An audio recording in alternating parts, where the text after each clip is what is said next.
that ye do is right, if so be that ye enjoy it.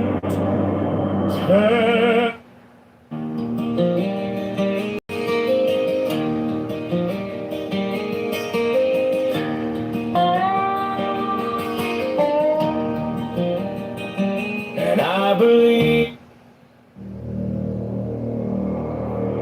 John Kitover for Chicago Mayor 2027. John is intelligent, creative, joyful, reliable, strong, courageous, and going to liberate Chicago for Chicagoans. Chicago Mayor, vote for come.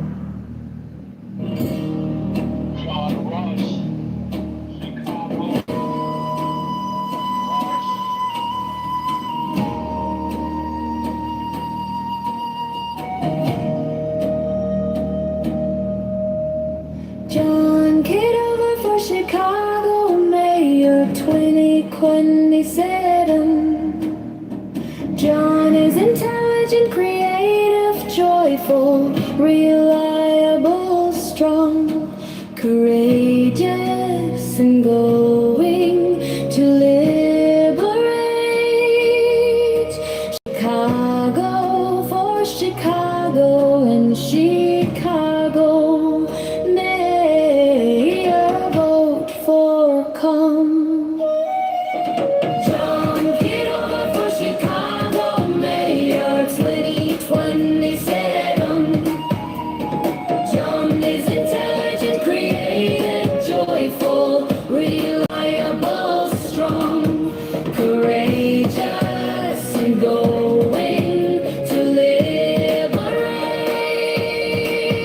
to liberate Chicago for Chicago, Chicago. Mayor, vote for come.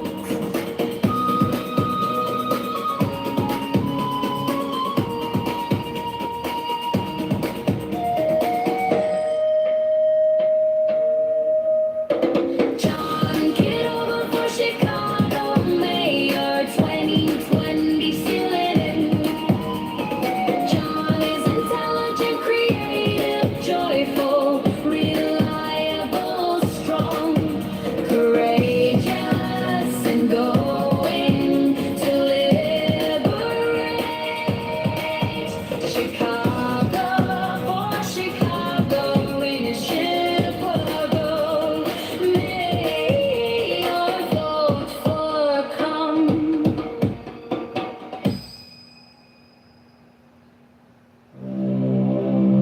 John Kitover for Chicago Mayor 2027. John is intelligent, creative, joyful, reliable, strong, courageous, and going to liberate Chicago for Chicagoans. Chicago Mayor, vote for come.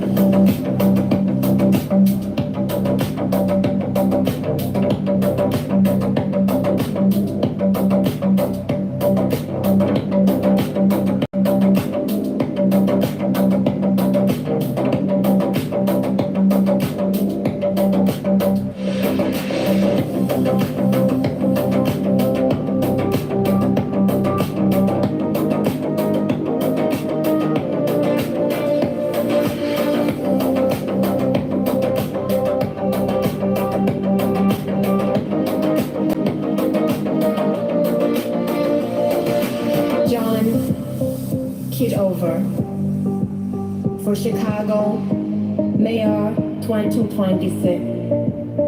John is intelligent, creative, joyful, reliable, strong, courageous, and going to liberate Chicago for Chicagoans.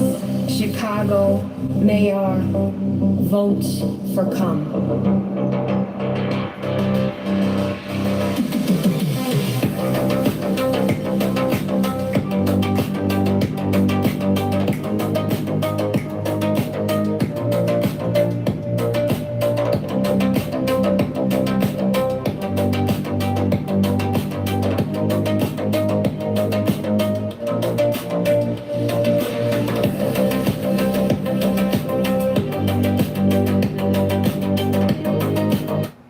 John Kitover for Chicago Mayor Clem Curly's head in.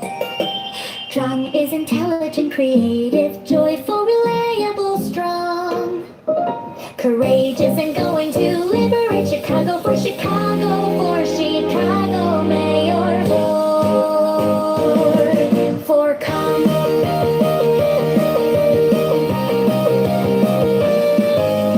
John Kitover for Chicago Mayor Clem Curly's head in. John is intelligent, creative, joyful, reliable, strong, courageous, and going to liberate Chicago for Chicago Mayor vote for come. John Kitover for Chicago Mayor Clem Curly's head in. John is intelligent, creative, joyful, reliable, strong, courageous, and going to liberate Chicago for Chicago Mayor vote for come.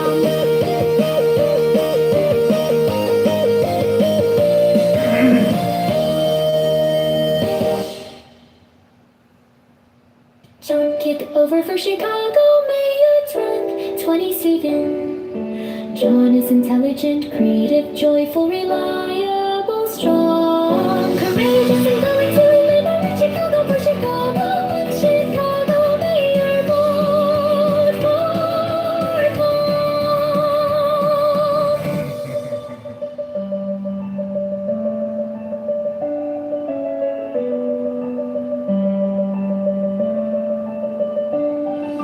John Kitover for Chicago Mayor 22nd. John is intelligent, creative, joyful, reliable, strong, courageous, and going to liberate Chicago for Chicago Mayor vote for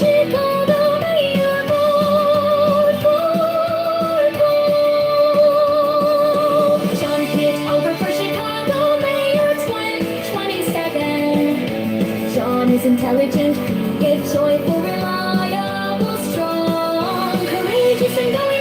creative, joyful, reliable, strong, courageous, and going to liberate Chicago for Chicago Mayor vote.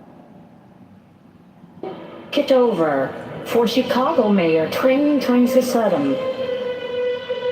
John is intelligent, creative, joyful, reliable, strong, courageous, and going to liberate Chicago for Chicagoans.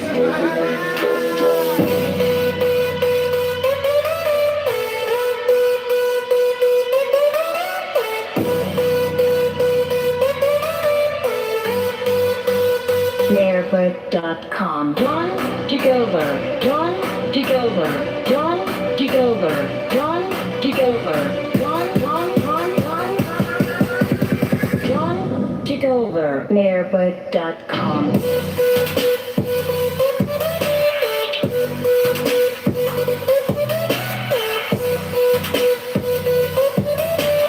John Kitover for Chicago Mayor 2027. John is intelligent, creative, joyful, reliable, strong, courageous, drive, deliberate. Chicago for Chicagoans. Chicago for Chicagoans. Chicago for Chicagoans. Chicago for Chicagoans.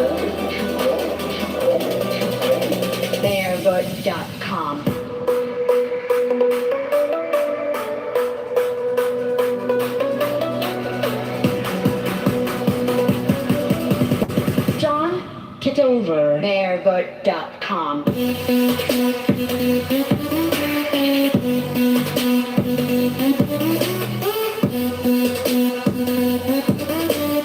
John Kitover for Chicagoans.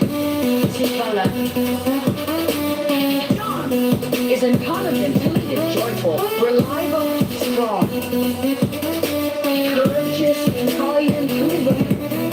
Chicago for Chicagoans. Chicago for Chicagoans. Mayorvote.com. Chicago Mayor Brandon Johnson is a fraud. Chicago Mayor Brandon Johnson is a scam. Chicago Mayor Brandon Johnson is the tax.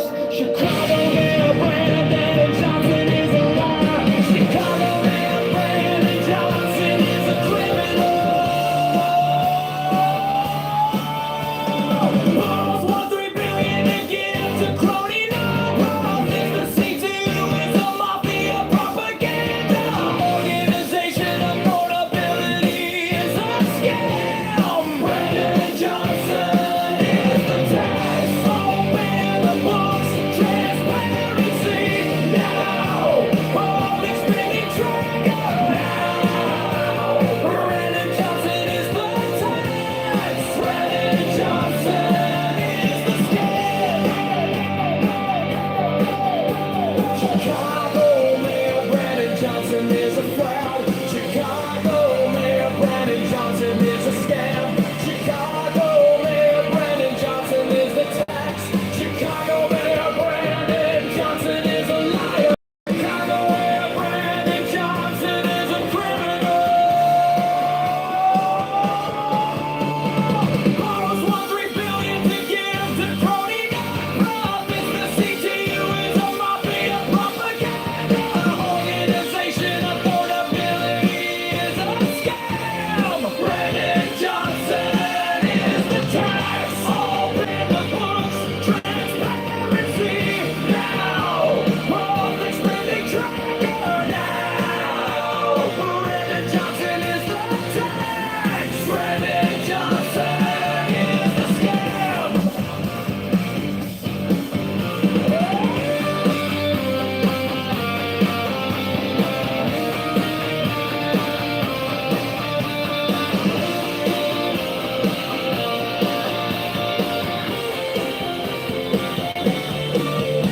Chicago Mayor Brandon Johnson is a fraud. Chicago Mayor Brandon Johnson is a scam. Chicago Mayor Brandon Johnson is the tax.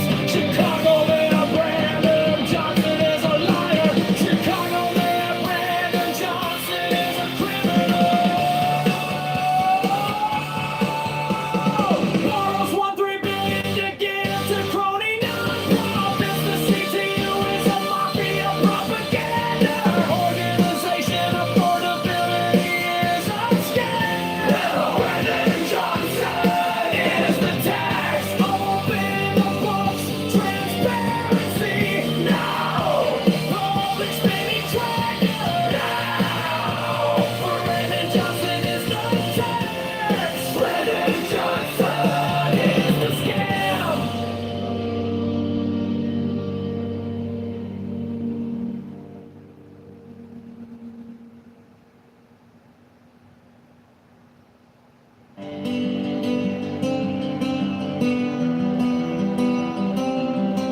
Chicago Mayor Brandon Johnson is a fraud.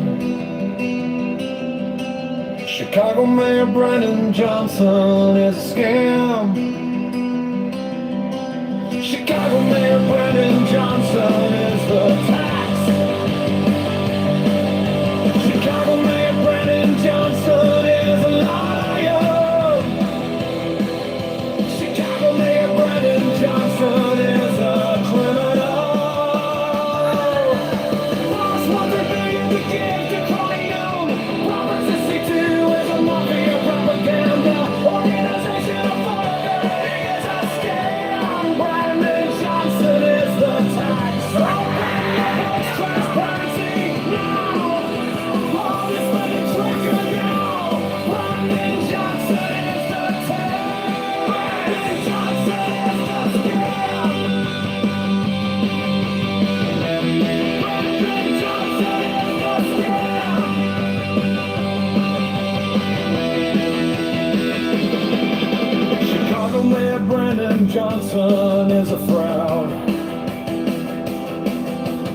Chicago Mayor Brandon Johnson is a scam.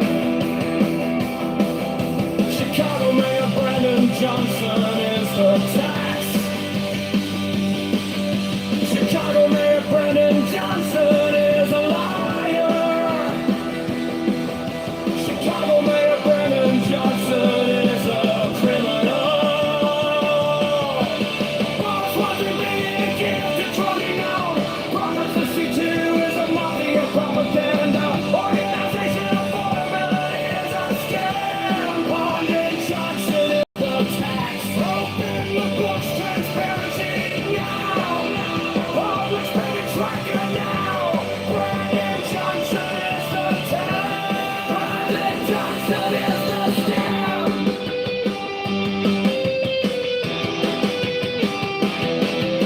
Chicago Mayor Brandon Johnson is a fake. Chicago Mayor Brandon Johnson is a scam. Chicago Mayor Brandon Johnson is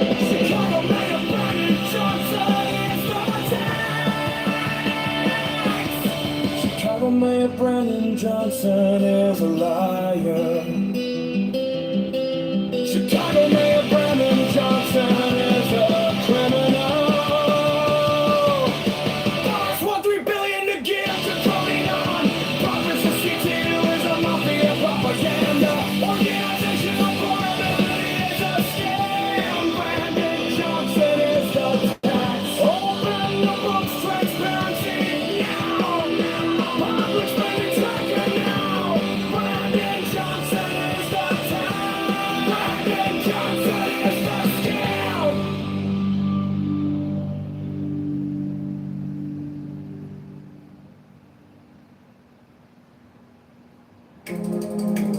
scam. Chicago Mayor Brandon Johnson is a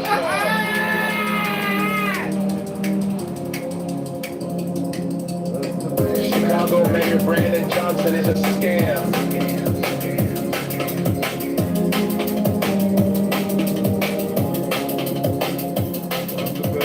Chicago Mayor Brandon Johnson is the tax.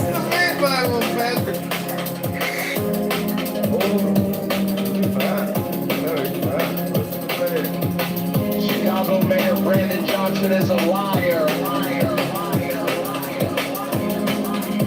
Chicago Mayor Brandon Johnson is a criminal.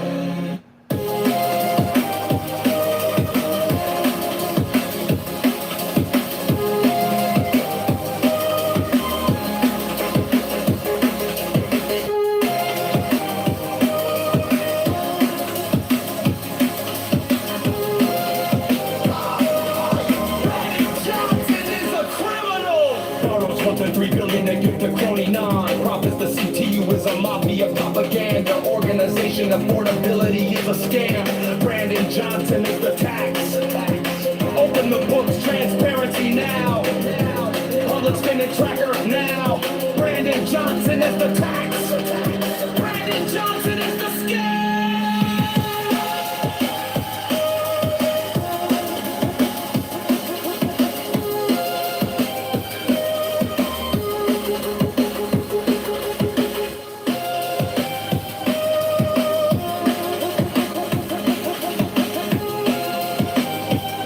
Brandon Johnson is the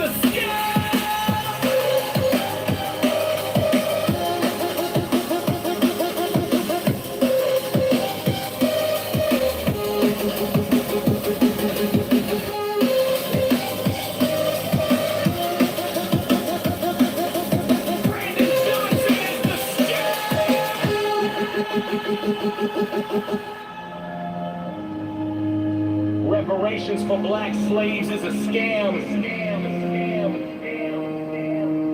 It's a black tax.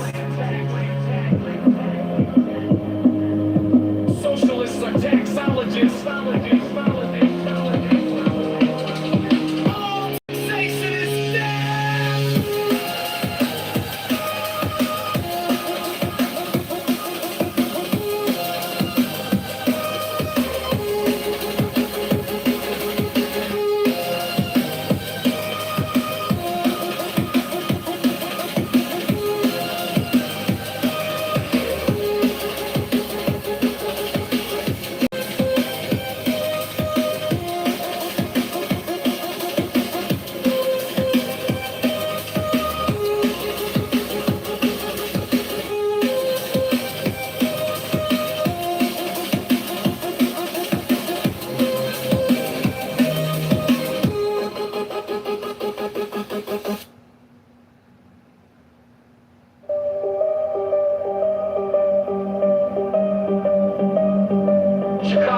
Mayor Brandon Johnson is a fraud.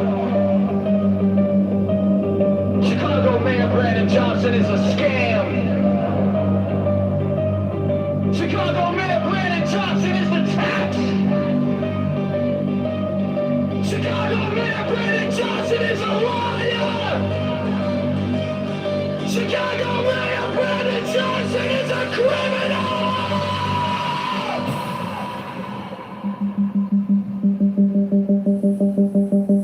Borrows $1.3 billion to give to crony nonprofits to see to you is a mafia propaganda.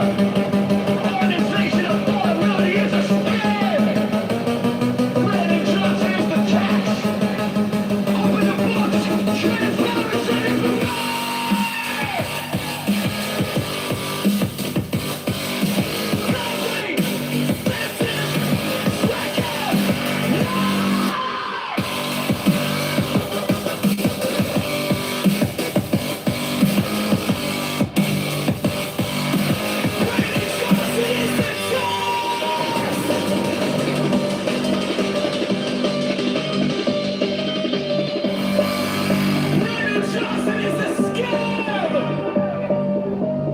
reparations for black slaves is a scam. It's a black tax. Socialists are tax arrogant.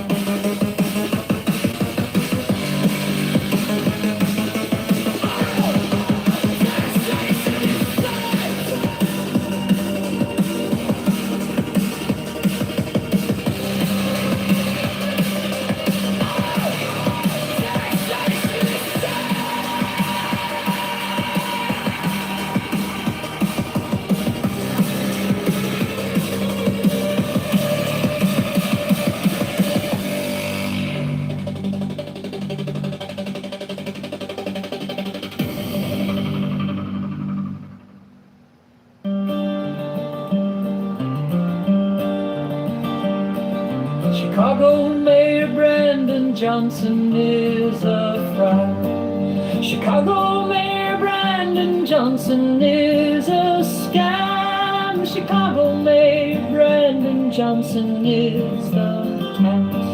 Chicago Mayor Brandon Johnson is a liar. Chicago Mayor Brandon Johnson is a criminal. Borrows $1.3 billion to give to crony non-profits. The C2 is a mafia propaganda organization. Affordability is a scam. Brandon Johnson is the tax. Open the books, transparency now. Public spending tracker now. Brandon Johnson is the tax. Brandon Johnson is the scam.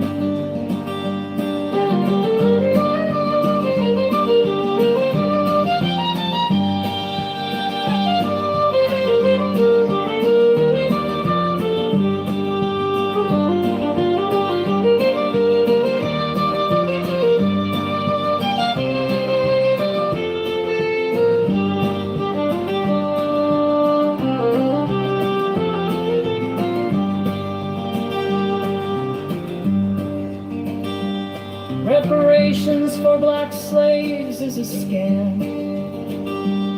It's a black tax. Socialist or taxologist, all taxation is theft.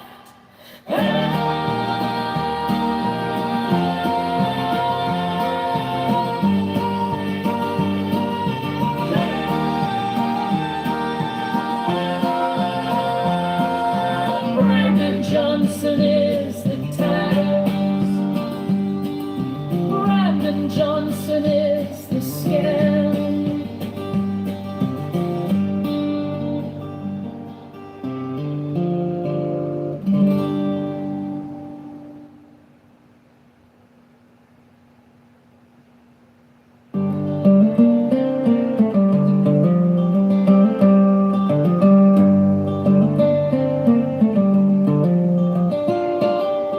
Chicago Mayor Brandon Johnson is a fraud. Chicago Mayor Brandon Johnson is a scam. Chicago Mayor Brandon Johnson is the tax. Chicago Mayor Brandon Johnson is a liar. Chicago Mayor Brandon Johnson is a criminal.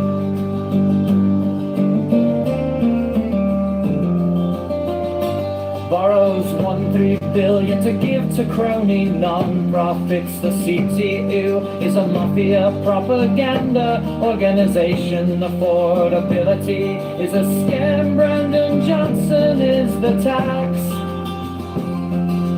Open the books, transparency now. Public spending tracker now. Brandon Johnson is the tax. Brandon Johnson is the scam.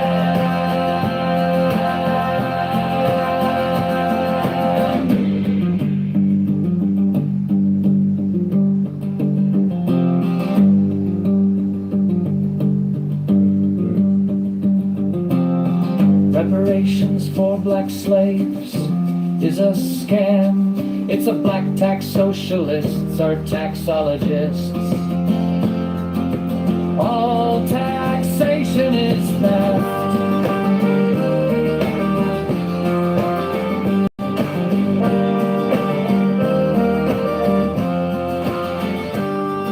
Chicago Mayor Brandon Johnson is a fraud. Chicago Mayor Brandon Johnson is a scam. Chicago Mayor Brandon Johnson is the tax. Chicago Mayor Brandon Johnson is a liar. Chicago Mayor Brandon Johnson is a criminal.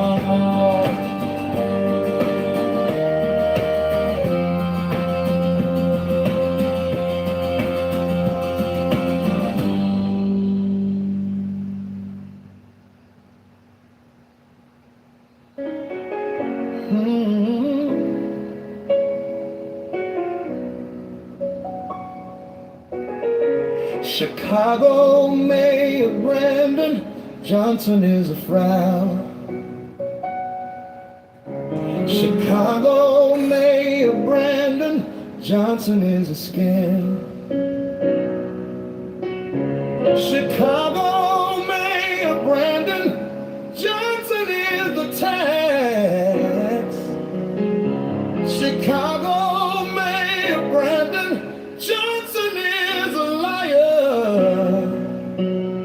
Chicago Mayor Brandon Johnson is a criminal. Borrows 1.3 billion to give to crony now. Numbers I see too is a mafia propaganda organization. Affordability is a scam. Brandon Johnson is a tax. Open the books, transparency now. Public spending tracker.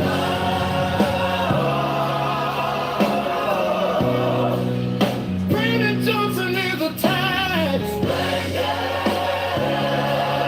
Johnson is a scam. Reparations for black slaves is a scam. It's a black tax, socialist, a tax colleges. All taxation is there. Chicago Mayor Brandon Johnson is a fraud. Chicago Mayor Brandon. Chicago Mayor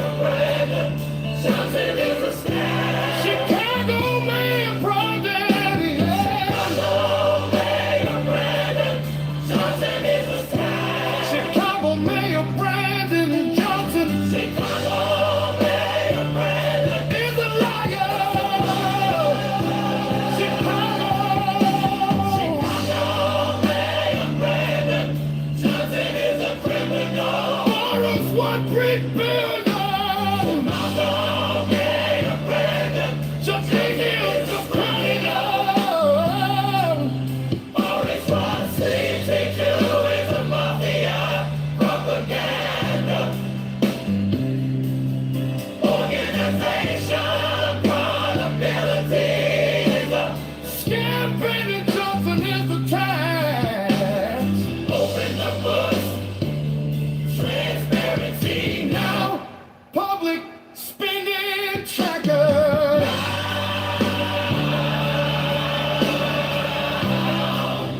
Brandon Johnson is a tax.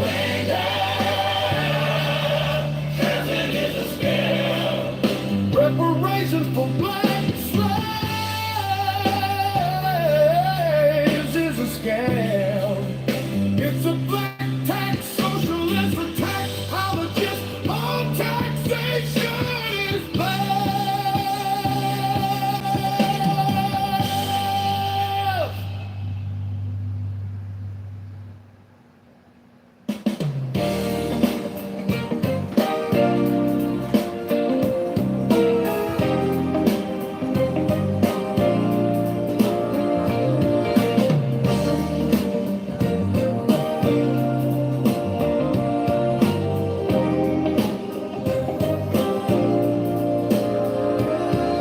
Chicago Mayor Brandon Johnson is a fraud.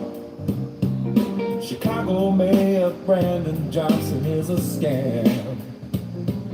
Chicago Mayor Brandon Johnson is the tax.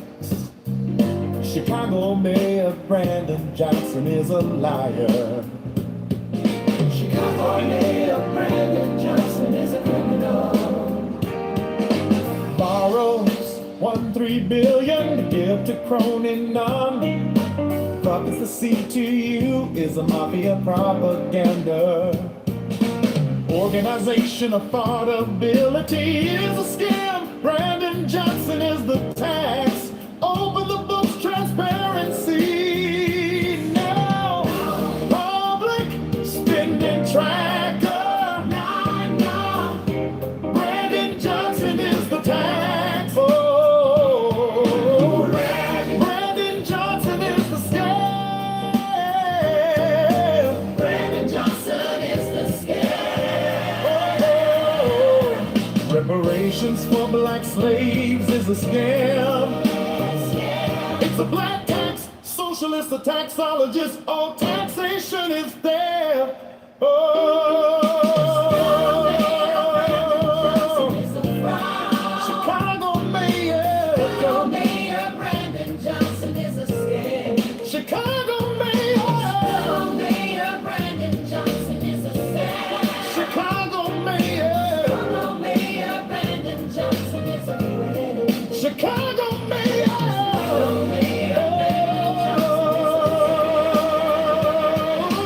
Borrows $1.3 billion to give to crony none. Prophecy to you is a mafia propaganda. Organization affordability is a scam. Brandon Johnson is the tax. Open the books, transparency now. Public spending tracker now. Brandon Johnson is the tax. Oh, Brandon Johnson is the scam. Brandon Johnson is the scam. Yeah. Reparations for the land slaves is a scam. It's a black tax, socialist, a taxologist, all taxation is theft. Oh, Chicago Mayor Brandon Johnson is a scam. Chicago Mayor Brandon Johnson is a scam. Chicago Mayor Brandon Johnson. Chicago Mayor.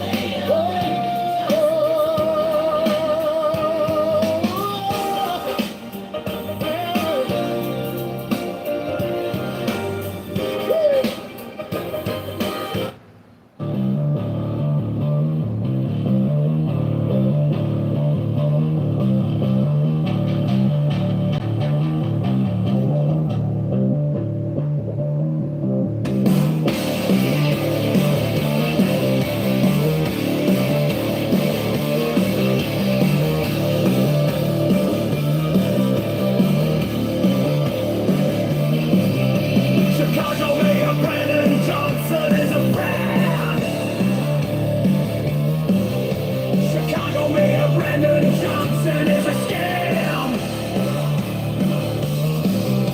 Chicago Mayor Brandon Johnson is the tax. Chicago Mayor Brandon Johnson is a liar. Chicago Mayor Brandon Johnson is a criminal.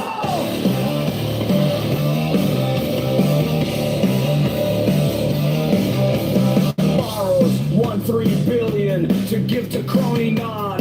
Profits the C2, who is a mafia. Propaganda organization. Affordability is a scam. Brandon Johnson is the tax. Open the books. Transparency. Brandon's translation. Brandon Johnson is the tax. Brandon Johnson is a scam.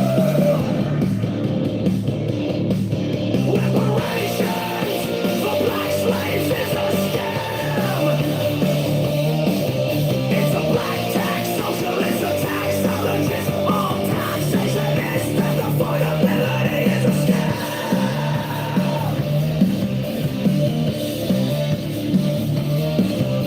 Chicago Mayor Brandon Johnson is a tard. Chicago Mayor Brandon Johnson is a scam. Chicago Mayor Brandon Johnson is the tax. Chicago Mayor Brandon Johnson is a liar. Chicago Mayor Brandon Johnson is a criminal.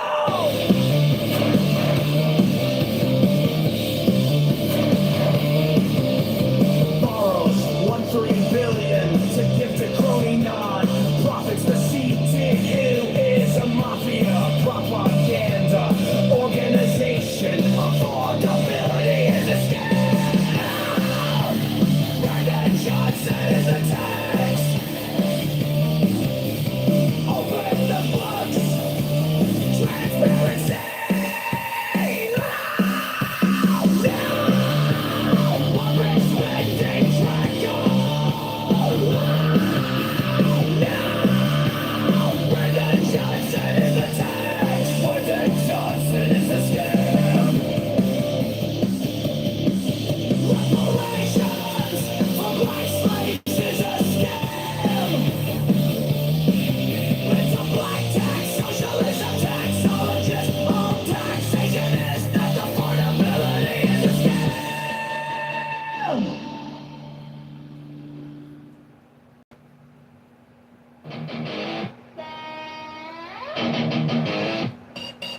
Hey!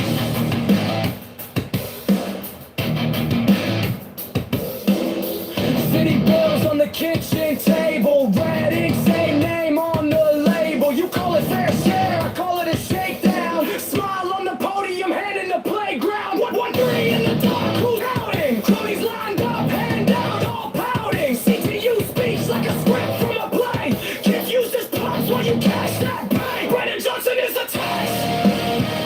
Every paycheck under attack. You draw a cab, but you rain our backs. Scamming in a suit, that's a fact. Brandon Johnson is the tax. Hey, sing it loud, we want it back. Open the books like every stack. Brandon Johnson is the tax. Affordability, just a slogan on a flyer. Rents climb higher while you call me a denier. You brand every critic an enemy of hope, while families do the math and can't call criminal math. Photo big spend quiet, friends get fat, streets still riot. You promised light, just gave a spin. We're paying now, you're cashing in. Brandon Johnson is the tax. Every paycheck under attack. You don't care, but you ain't.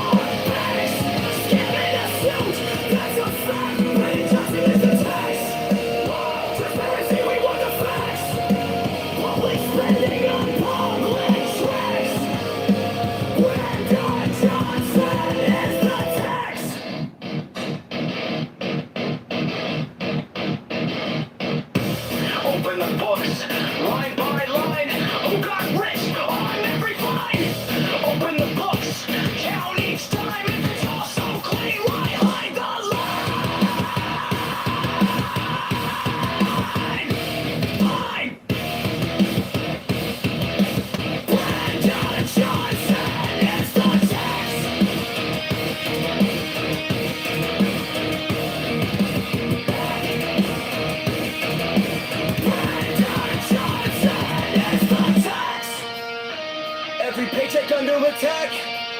You don't care, but you rain on backs. Scam in a suit, that's a fact. Brandon Johnson is the tax. Hey, transparency, we want the facts. Public spending track all on blast. Brandon Johnson is the tax.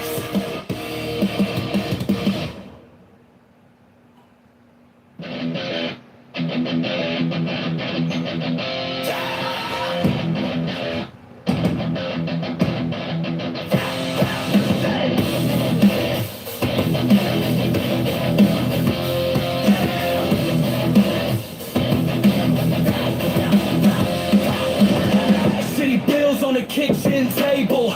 Red ink, same name on the label. You call it fair share, I call it a shakedown. Smile on the podium, hand in the playground. 1-3 in the dark, who's counting? Goodies lined up, head down, all bouncing. CDU speaks like a script from a play. Can't use this box while you catch that play. Brandon Johnson is the tax. Every paycheck under attack. You talk here, but you way out of back. Scam in a suit, that's a fact. Brandon Johnson is the tax. Say it loud, we want it back. Open the books, track every stack. Brandon Johnson is the tax.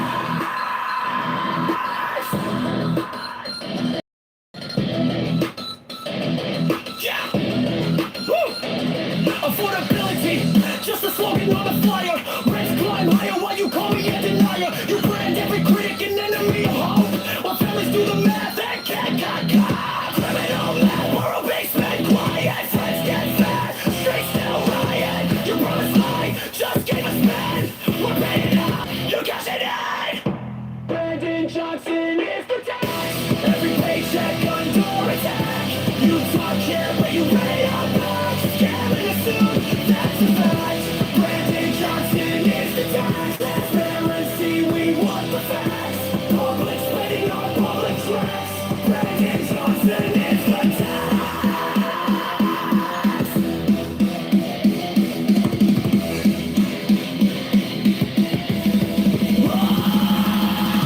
Open the box. Line by line. Oh God, wait. Oh God, wait. Every five. Open the box. Count each time if it's all so clean. Why hide the lie? Brandon Johnson is the tax. Every paycheck under attack. You don't care, but you pay our back. Scam in a suit, that's a fact. Brandon Johnson is the tax. Transparency, we want the facts. Public spending tracker on blast. Brandon Johnson is the tax.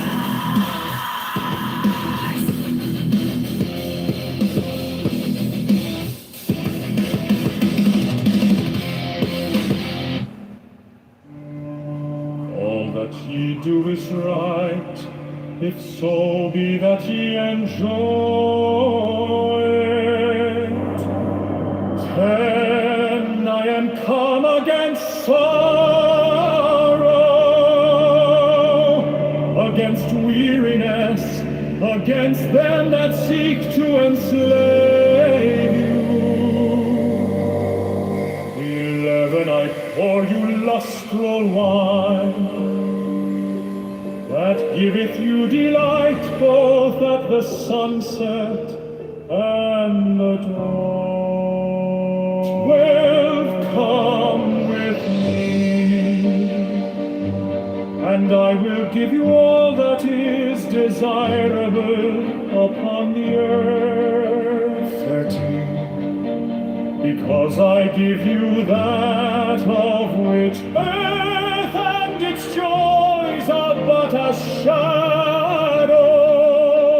14, they flee away, but my joy abideth even unto the end. 15, I have hidden myself beneath a mask. I am a black and terrible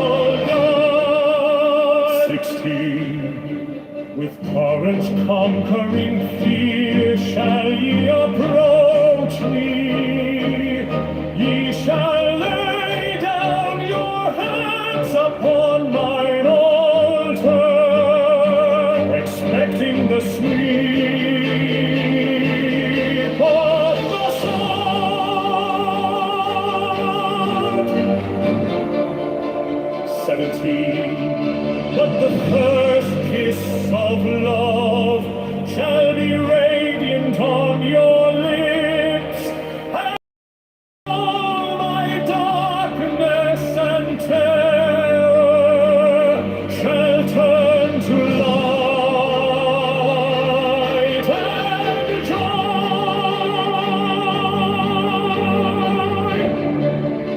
18.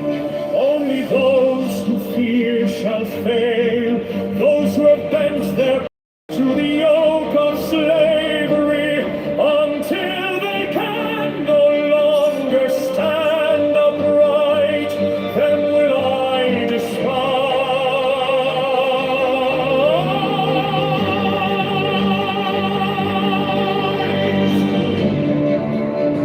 19. But you who have defied the law, you who have conquered by subtlety or force, you will I take unto me, even I will take you unto me.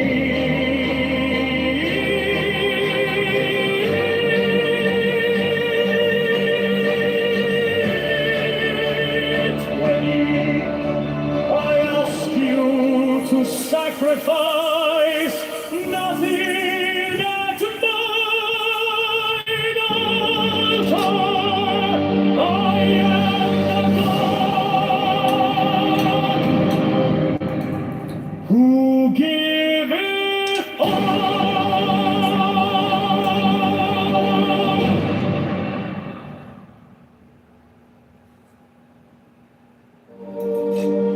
But you who have defied the law, you who have conquered by subtlety, or force, or force, or force, I am the God who giveth all. 21 light, life, love, force, fantasy, fire, these do I bring you.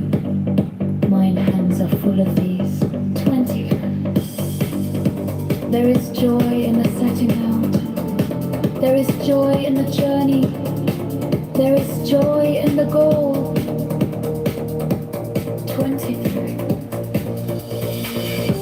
Only if ye are sorrowful, or weary, or angry, or discomfited, then ye may know that ye have lost the golden thread, the thread where thy guidance to the heart of the groves of Eleusis.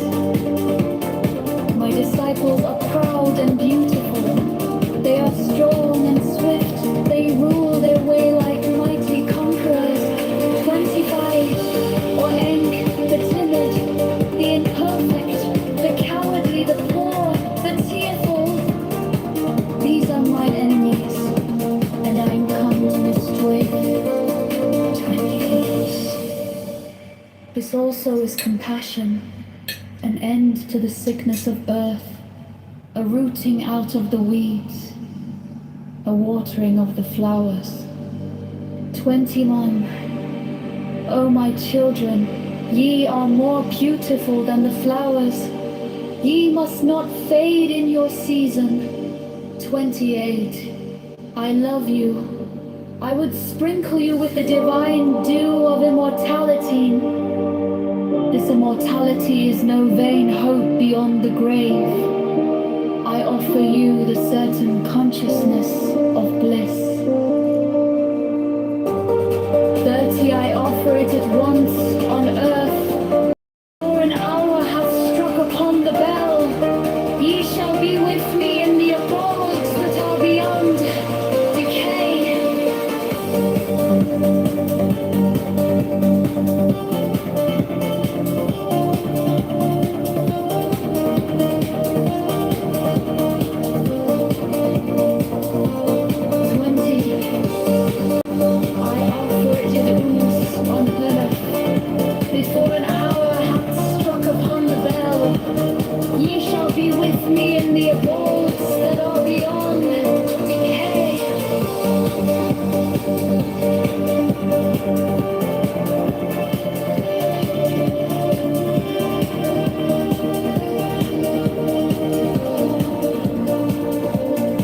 20.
offer it at once on earth. Before an hour hath struck upon the bell, ye shall be with me in the abodes that are beyond decay.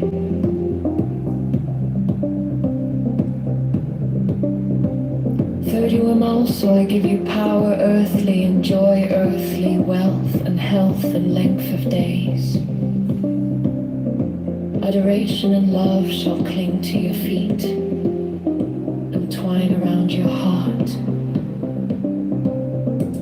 32 only your mouths shall drink of a delicious wine, the wine of Iacchus. They shall reach ever to the heavenly kiss of the beautiful God.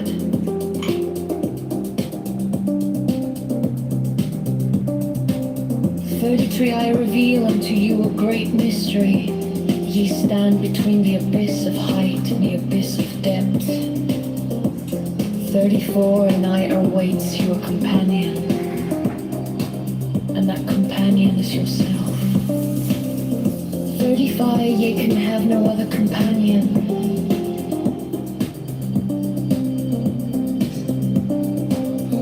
36 many have arisen being wise. They have said, seek out the glittering image in the place ever golden and unite yourselves with it.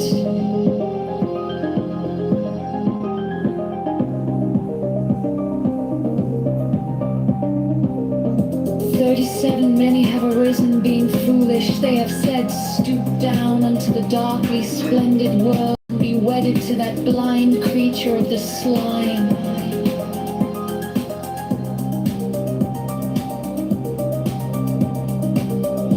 38 at I who am beyond wisdom and folly arise and say unto you, achieve both weddings, unite yourselves with both. 39 beware, beware, I say, lest ye seek after one and lose the other. 40 my adepts stand upright, their head above the heavens, their feet below the hells.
Many have arisen, being wise.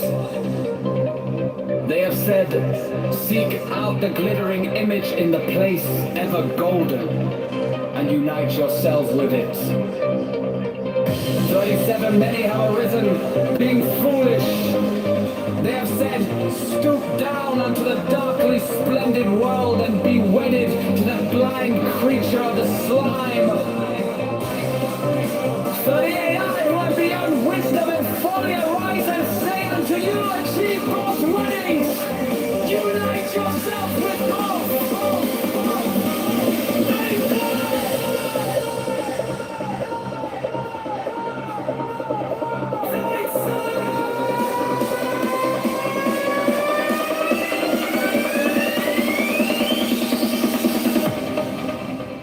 39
from this visible throne.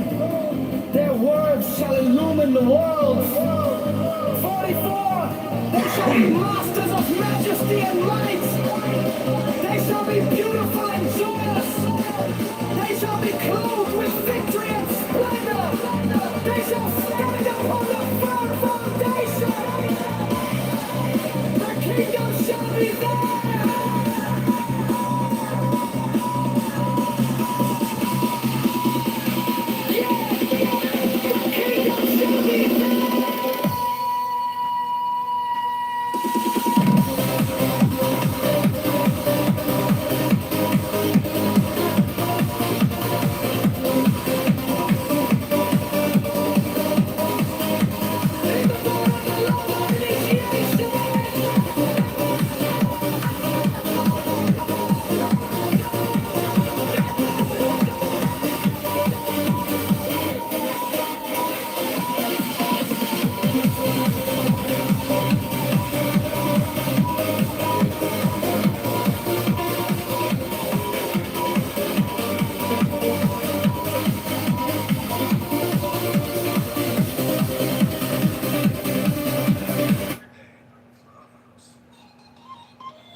Only your mouths shall drink of a delicious wine, the wine of Iacus.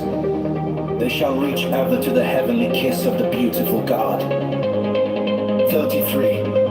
I reveal unto you a great mystery.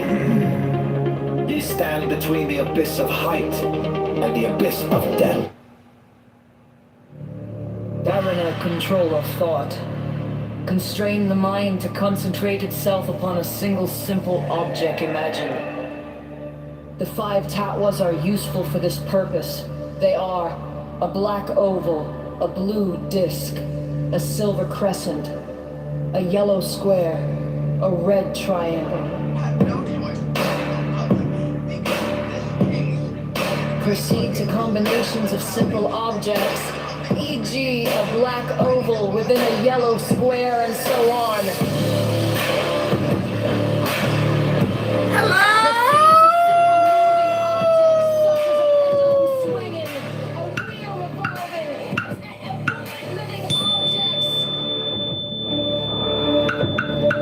Proceed to combinations of moving objects, e.g. a piston rising and falling while a pendulum is swinging. There should be theory and different experiments, or even a system of flywheels, eccentrics, and governors. During these practices, the mind must be absolutely confined to the object determined upon. No other thought must be allowed to intrude upon the consciousness. The moving systems must be regular and lineous. Note carefully the duration of the experiments, the number and nature of the intruding thoughts, the tendency of the object itself to depart from the course laid out for it, and any other phenomena which may present themselves. Avoid overstride. This is very important.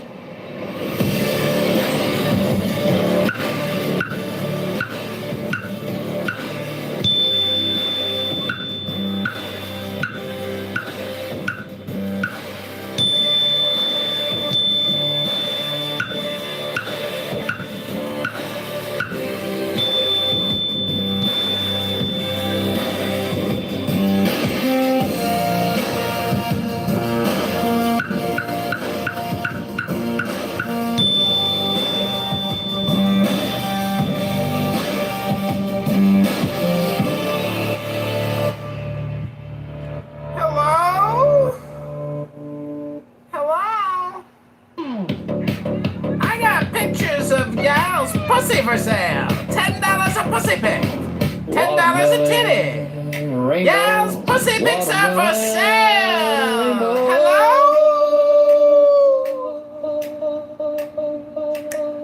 Who wants a pussy pic of y'all? It's not much to look at.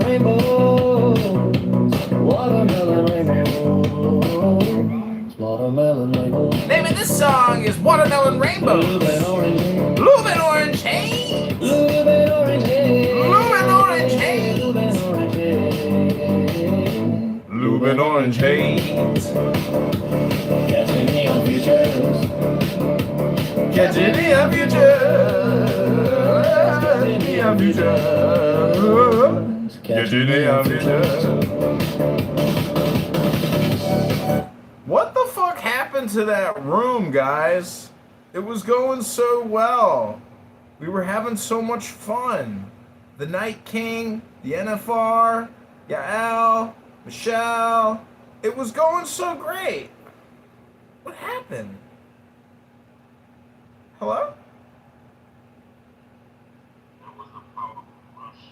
Lotsa and Siddhartha and Krishna and Tahuti, Moshe, Dionysus, Mohammed and Megatherium, with these also Hermes, Pan, Priapus, Osiris and Melchizedek, Chem and Amaun and Mentu, Heracles, Orpheus and Odysseus with Virgilius, Catullus, Martialis, Rabelais, Swinburne and many an holy bard, Apollonius, Tianius, Simon Magus, Manes, Pythagoras, Basilides, Valentinus, Bardesines and Hippolytus, that transmitted the light of the Gnosis to us, their successors and their heirs, with Merlin Arthur, Camerad Parzival, and many another, Priya Pateral 20th Sin, fit priest and king, that bore the lance and cup, the sword and disc, against the heathen, and these also, Carolus Magnus and his paladins, with William of Shiren, Frederick of Hohenstaufen, Roger Bacon, Jacobus Bogdanus, Morin Systemate, Christian Rosenkreutz, Ulrich von Hutten, Paracelsus, Michael Mayer, Roderick Borgia, Poe, Alexander VI, Jacob Boehme, Francis Bacon, Lord Verulam, Andrea Robertus de Fluctibus, Johannes D. Sir Edward Kelly, Thomas Vaughan, Elias Ashmole, Molinos, Adam Weishaupt, Wolfgang von Goethe, Ludovicus, Rex Bavaria, Richard Wagner, Alphonse Louis Constant, Friedrich Nietzsche, Hargrave Jennings, Carl Kellner, Forlong Dux, Sir Richard Payne Knight, Paul Galton, Sir Richard Francis Burton, Dr. Gerard and Carsey, Dr. Theodore Ross, and Sir Alistair Crowley, all sons of the Lion and the Snake, with all thy saints we worthily commemorate them worthy that were, and to come! May their essence be her present, potent, puissant, and paternal, to perfect these feet!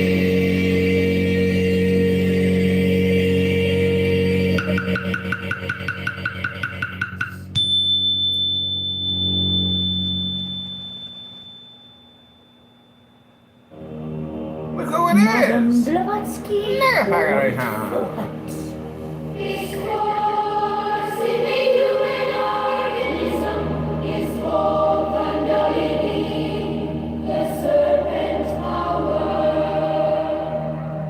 There are any number of systems which attempt to tell unwary students how to awaken the sleeping. Kundalini. They are too often successful, and the results of their misguided efforts are human wrecks and derelicts, people driven to madness and obsession. For the fact is that Kundalini is a real force, and is as powerful in destruction as it is in integration. Every person automatically receives the instruction he needs to awaken. Kundalini. When the time comes for that awakening, in the meantime, listen to no one who tells you that he can help you to unfold powers by setting the serpent force in action. Such practices are the most dangerous known to man.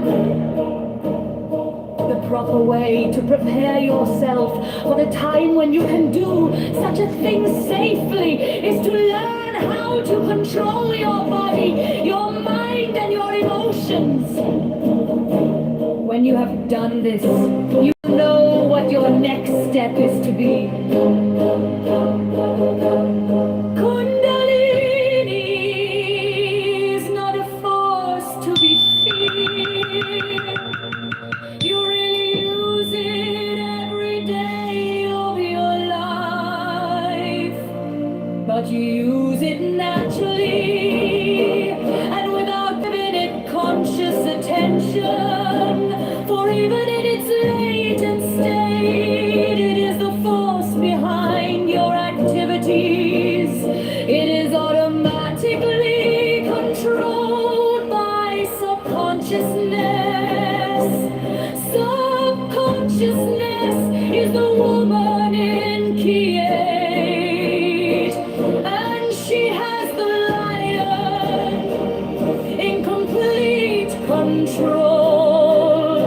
Because tarot works by giving suggestions to subconsciousness, it works automatically towards the expansion of consciousness that makes for an ever greater control over continually increasing powers of personality.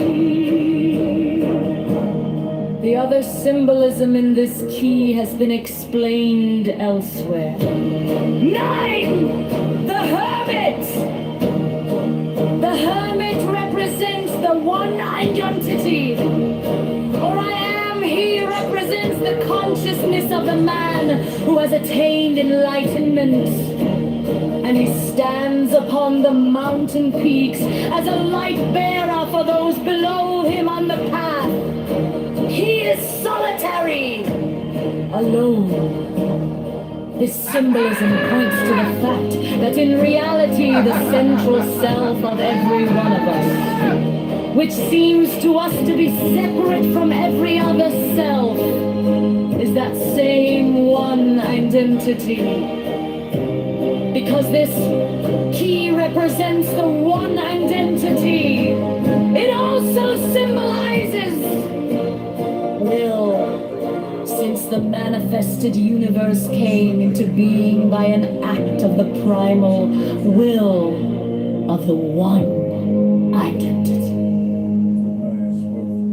The Hermit's gray robe, by its color, symbolizes the neutralization of all of the pairs or opposites in manifestation by each other, because opposite colors mixed equally produce gray. The star corresponds to will and the archetypal world. He stands in darkness because what is behind our personifications of the supreme reality is dark and incomprehensible to our intellects. Yet he carries the golden 7 6-rayed light, symbolizing cosmic principles and laws as our consciousness awakens to the understanding of these laws.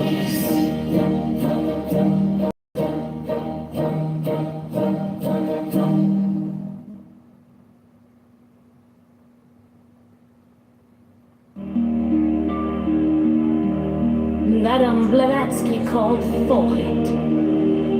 This force in the human organism is called Kundalini, the serpent power. There are any number of systems which attempt to tell unwary students how to awaken the sleeping Kundalini. They are too often successful, and the results of their misguided efforts are human wrecks and derelicts. People driven to madness and obsession. For the fact is that Kundalini is a real force and is as powerful in destruction as it is in integration. Every person automatically receives the instruction he needs to awaken. Kundalini, when the time comes for that awakening,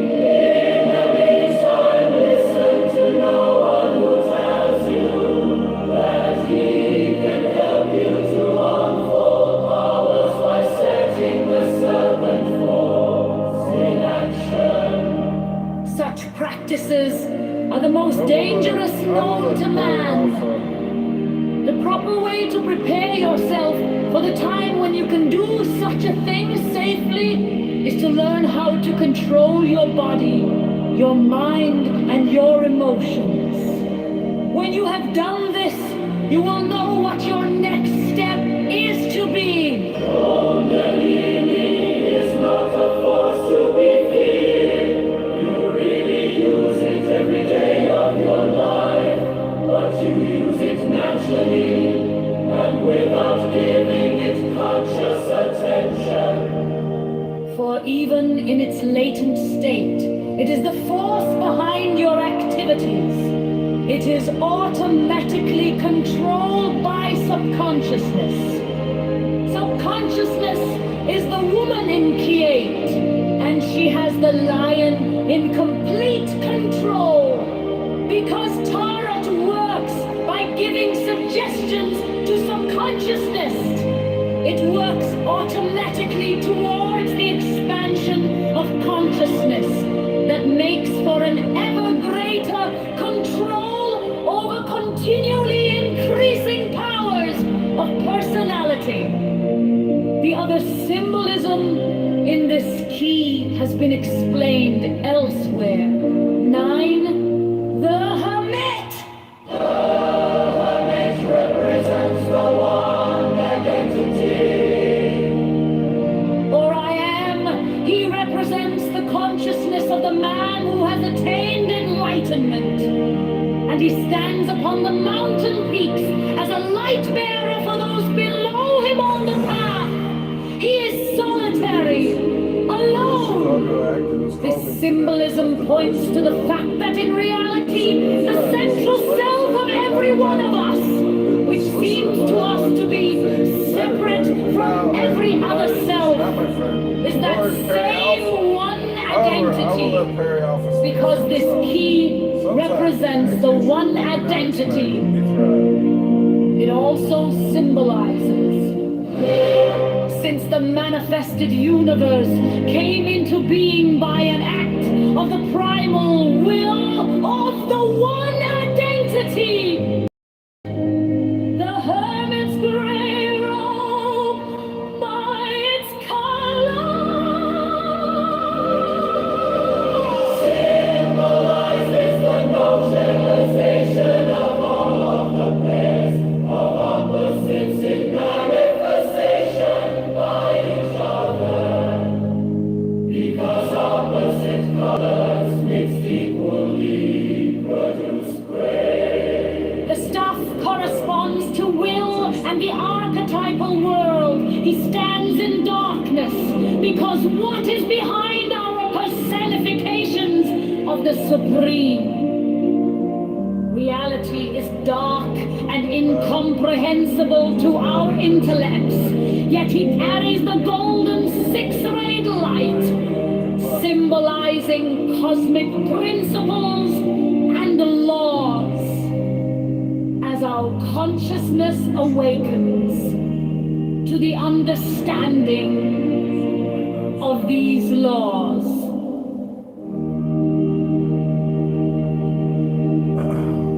Can't wait to post more. Take care now. the darkness Pat, recedes don't bother texting me. as the back. light shines more brightly, until at last we find ourselves upon the heights to which we now aspire. Patrick Gibbons, 10. Chicago activist. The Wheel of Fortune. Calling today about the voicemail said we were friends. Despite the fact that Rotation is the key word assigned to the Wheel of Fortune. This is closely related to such ideas as spinning, circulation, rolling, whirling, wheeling, etc. What is meant here is that the symbology of this key refers to the initial whirling motion in the vast expanse of the root substance of the universe, which occultists call the limitless light. Differentiations of this primary motion, because all changes in form or quality on every plane. The title refers to the attribution to this key of the pair of opposites, wealth and poverty. The rewarding intelligence is attributed to it, and the planet Jupiter, which is called in astrology the Great of Fortune, and is stated to have tremendous influence for Necro, I wish I never gave that guy any money.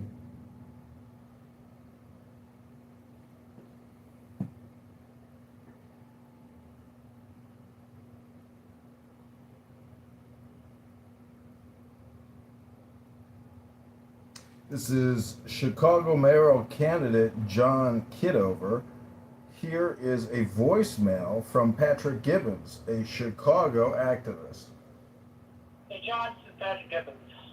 This is my phone number, 773-412-9704. Hey, again. It's gonna work that well like that.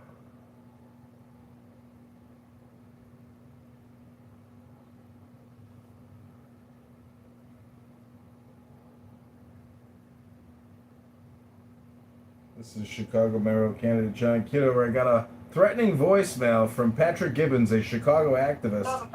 773-412-9704. I'm calling you.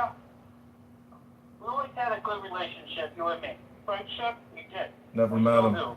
Never The met him. reason why, and I'll be very forward with you, that I said the things online about you, and I did take them down. Every post of you is taken down. Every one. That's the God's truth. Everyone's taken down. And it's because you shared that video from Ramona. That video is slanderous, malicious. She did it because she's not mentally well. Okay?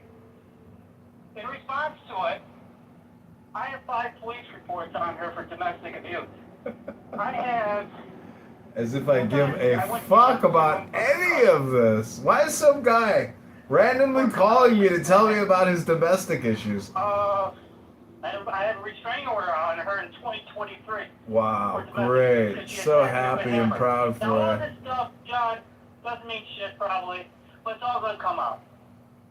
The video needs to be down. Any bad post of me from you needs to be down too. Because you know I've never ever hustled you for money. And it's thousands of dollars. Let's be honest with each other, I never did. Really? I was always a straight egg with you, right? So, as a gentleman, because I took everything down for you, that I said about you, can you please take everything down you said about me?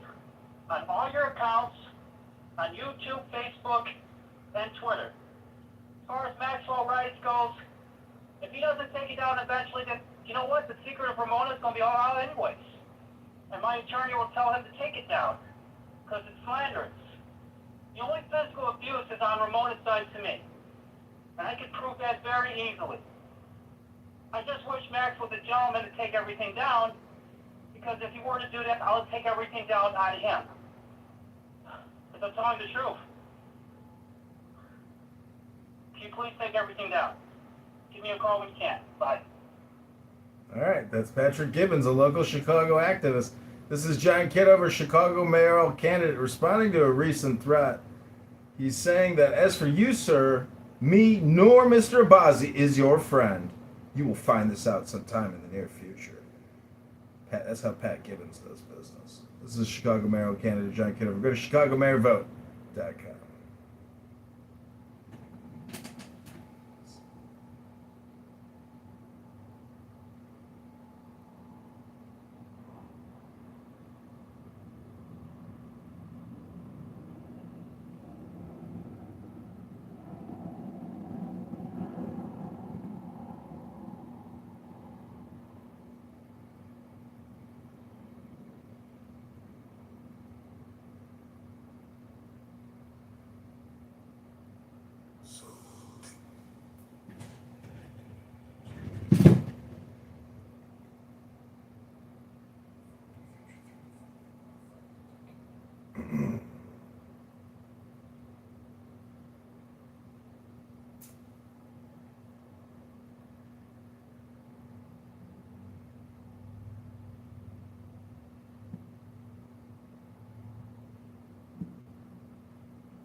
This is Chicago mayoral candidate John Kitover. I got a threatening voicemail from Patrick Gibbons.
This is Chicago mayoral candidate John Kitover. I got a threatening voicemail from Patrick Gibbons, a Chicago activist. 734129704, Acuña, Doesn't get any better for you. But don't bother texting me back. Good night and good luck. Looking forward to your future threat from my non-friends. Take care now.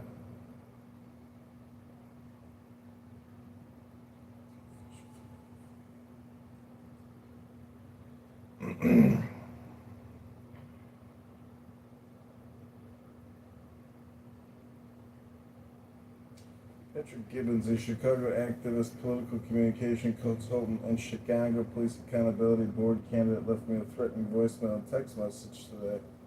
John Kitover, Chicago mayoral candidate. Barry Alpha.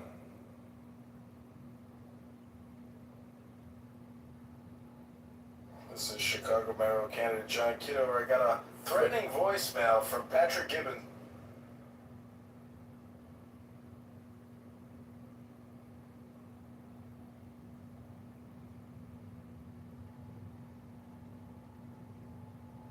The chances of you seeing this YouTube short are super rare. There's over 100 million. The God who giveth all.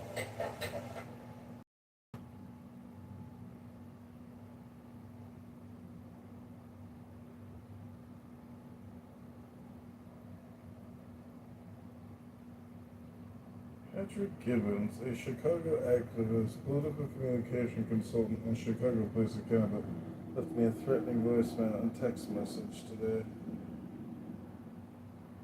John Kiddo, Chicago Matt.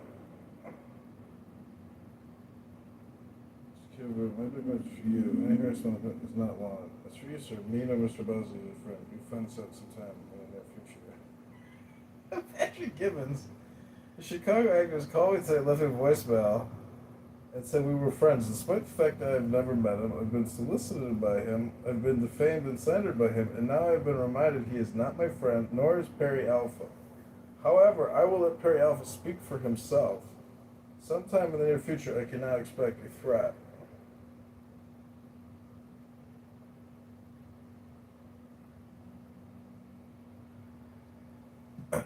Here we go. Prosperity and all benefits when well placed in a horoscope. The cherubs are the cherubs mentioned in Ezekiel and Revelation. They represent the 4 fixed signs of the zodiac. The wheel itself is the symbol of the whole cycle of cosmic expression. Whose movement suggests vibration, represents the evolution of the cosmic radiant energy, or full hat into matter. The jackal-headed homonymous represents the evolution of consciousness from lower forms to higher.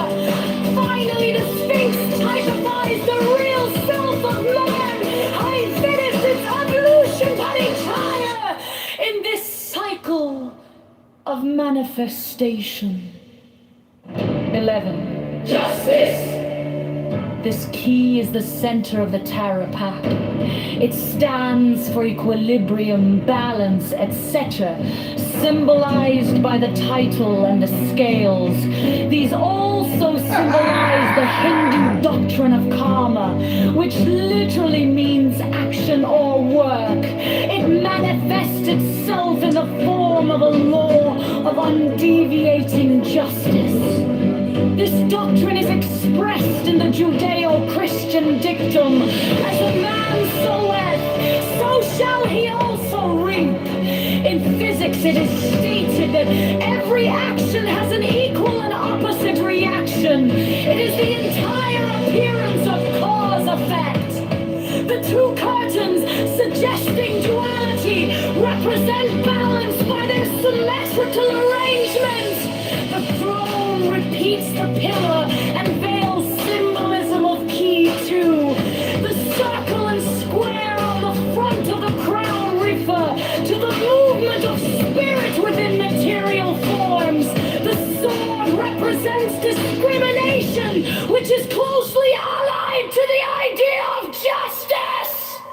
The act is the agency through which all of the forces represented by keys 1 to 10 are transferred to the manifestation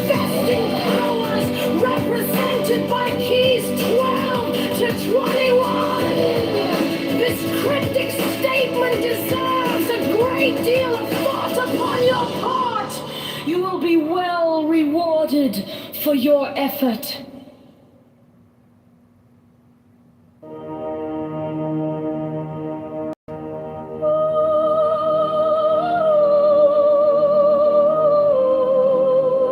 The darkness recedes as the light shines more brightly, until at last we find ourselves upon the heights to which we now aspire.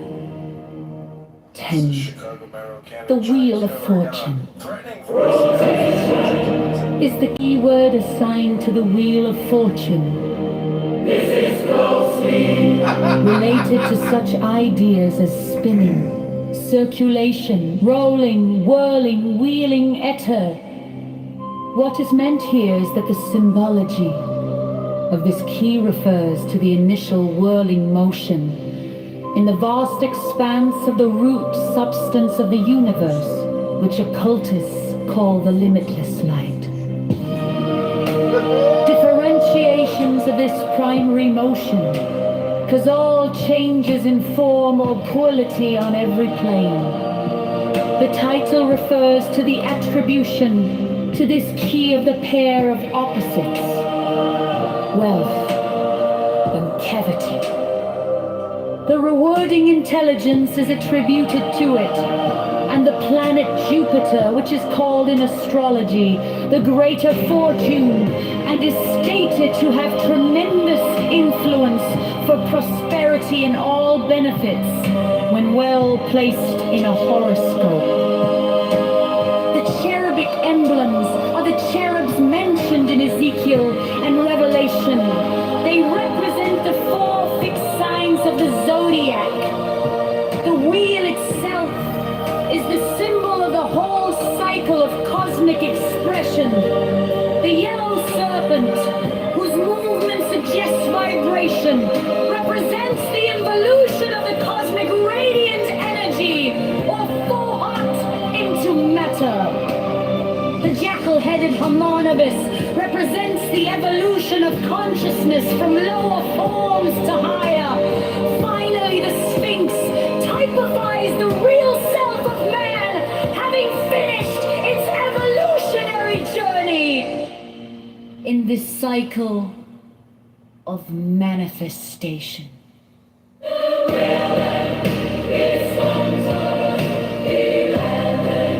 Justice! This key is the center of the tower of man. It stands for equilibrium, balanced center, symbolized by the title and the scales. These also symbolize the Hindu doctrine of karma, which literally means action or work. It manifests itself in the form of a law of mediating justice. This doctrine is expressed in the Judeo-Christian dictum, as a man soweth, so shall he also reap. In physics, it is stated that every action has an equal and opposite reaction. It is the entire appearance of cause-effect. The two curtains, suggesting duality, represent balance by their symmetrical arrangement. The throne repeats the pillar and veil symbolism of key 2. The circle and square on the front of the crown refer to the movement of spirit within material forms. Sword represents discrimination, which is closely allied to the idea This is Chicago Barrow of Cannon. justice.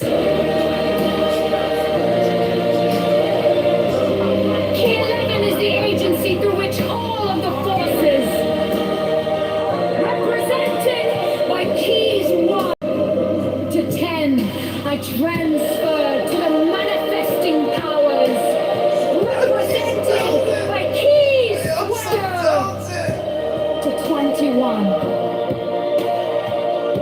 This cryptic statement Deserves a great deal of thought upon your part. You will be well rewarded. for your effort. Force manifests itself. The little dog symbolizes the intellect, the merely reasoning mind. He is a faithful companion, but must have a master. The magician! The title refers to man as the director of the force by which he transforms his consciousness and reaches the stage known to occultists as initiation. The number one, which is geometrically symbolized as a point, means concentration, attention, a limiting of the field of activity. This refers to the practice which is absolutely indispensable to all aspirants for truth. Until you have learned how to concentrate, you cannot perform the great work. Study this key carefully, and it will help you to learn to concentrate, for its symbolism was created to that end. The roses of the arbor symbolize desire, and it has been wisely said that desire is the motivation of evolution. The central figure, by his posture, clearly indicates that he draws power from above. This is a central point of occult doctrine, because you cannot even begin to use the subtler forces of nature until you realize that you do nothing of yourself, but simply act as a channel through which the life force expresses itself. His uplifted wand is a symbol of his ability to direct the natural forces with which he works. Also of the Hermetic axiom, that which is above is as that which is below. The horizontal 8 represents dominion, strength, and control, and is also the mathematical sign of infinity. The magician's left hand points to the ground in a gesture of concentration. The black hair bound with a white band symbolizes the limitation of ignorance by knowledge. The red rose is action and desire. The white undergarment, symbolizing wisdom, is encircled with the serpent of eternity. The table is the field of attention, which is the workbench of the magician. The implements are the wand, cup, sword, and pentacle. They represent fire, water, air, and earth. Also wind, imagination, action, and physical embodiment. The garden is the subconscious mind which is cultivated by the acts of attention of the self-conscious mind. From this garden spring all of the powers of subconsciousness. Oh, wow, you Lilies, wow. because they are white and six-petaled, represent the abstract perception of truth, as well as the cosmic laws and principles by which the universe is sustained. Too bad we couldn't do one podcast. The astrological attribution of key 2 is the moon. The moon is a reflector of sunlight, and thus is a symbol of reflection, duplication, as in a mirror. And like ideas, the crescent moon is cup-shaped.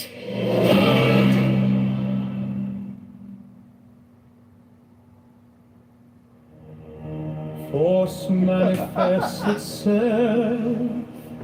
The little dog Too bad. symbolizes the intellect, the merely reasoning mind. He is a faithful companion, but must have a master. The magician. The title refers to man as the director of the force, by which he transforms his consciousness and reaches the stage known to occultists as initiation. The number one, which is geometrically symbolized as a point, means concentration, attention, a limiting of the field of activity. This refers to the practice which is absolutely indispensable to all aspirants for truth. Until you have learned how to concentrate, you cannot perform the great work. Study this key carefully, and it will help you to learn to concentrate, for its symbolism was created to that end. The roses of the arbor symbolize desire, and it has been wisely said that desire is the motivation of evolution.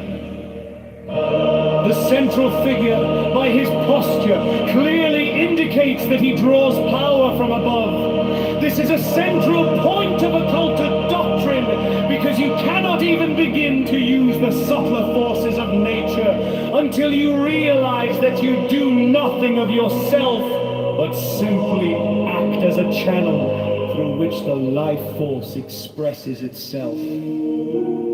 His uplifted wand is a symbol of his ability to direct the natural forces with which he works.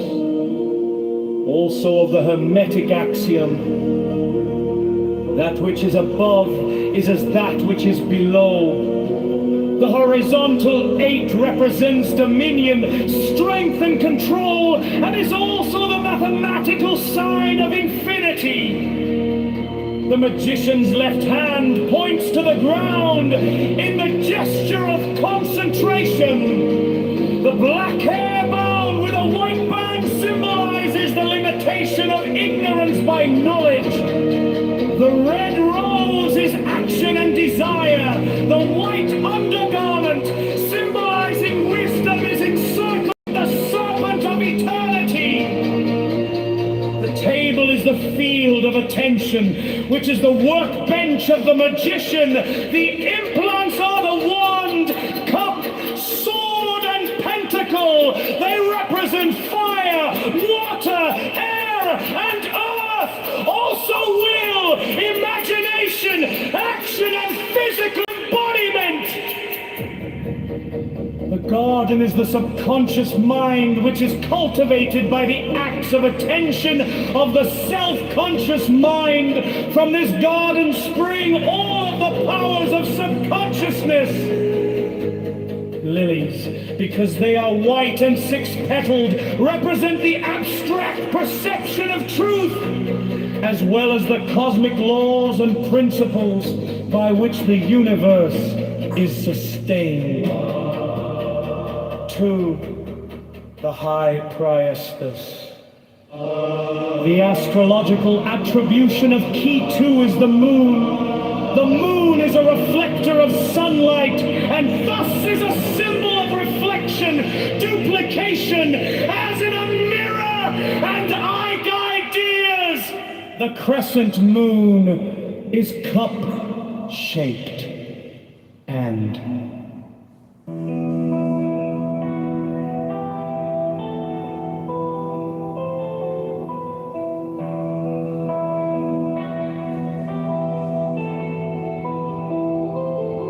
I am the charioteer of the East, Lord of the past and of the future.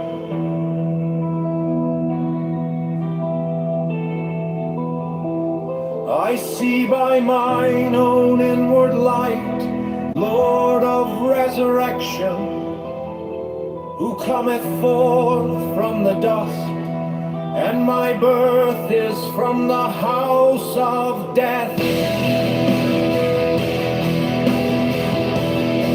Oh, ye two divine hearts upon your pinnacles,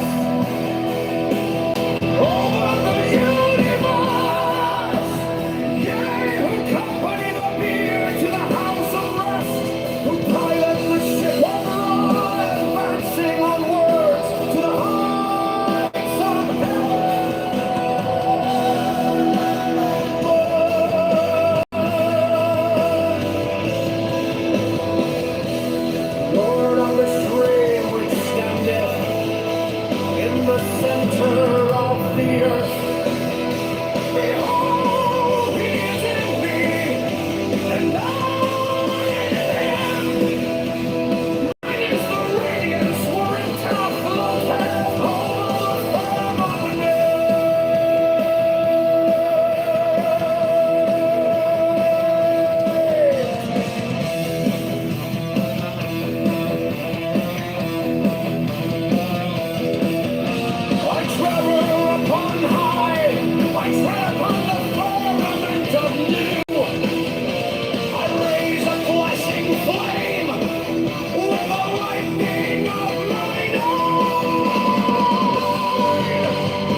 still nameless to eternity.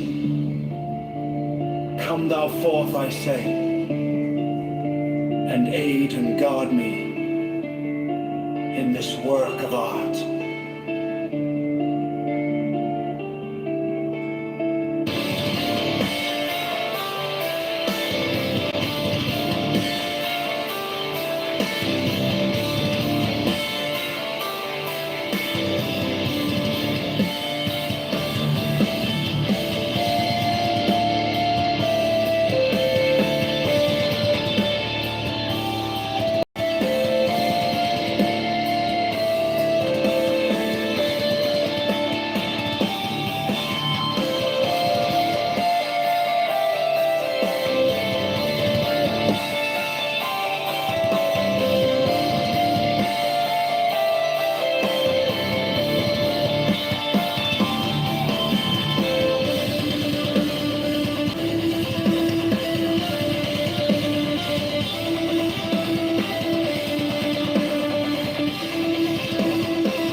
Mine is the head of the hawk.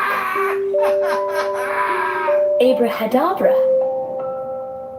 And ends. 6. I bear the rose and cross of life and light. Abrahadabra. Giving the sign at each Abrahadabra. Remaining in the sign. The invocation concludes. Therefore I say unto thee, come thou forth and dwell in me, so that every spirit, whether of the firmament, or of the ether, or of the earth, or under the earth, on dry land, or in the water, of whirling air, or of rushing fire, and every spell and scourge of God the Vast One, might be thee. Abrahadabra. The adoration. Impromptu. Closed by banishing. I think this was omitted at W's order.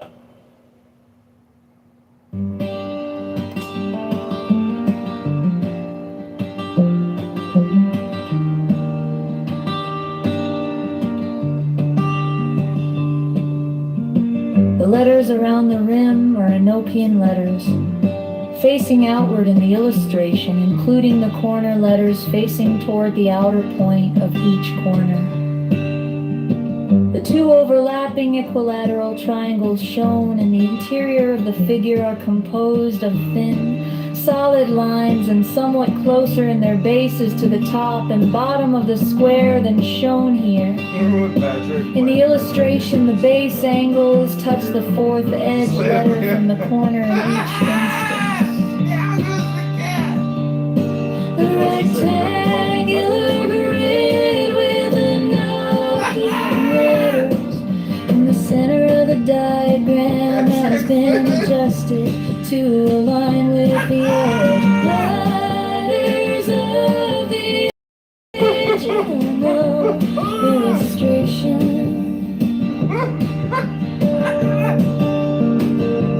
This rectangular grid has its corners overlapping the lines defining the hexagram in the original illustration.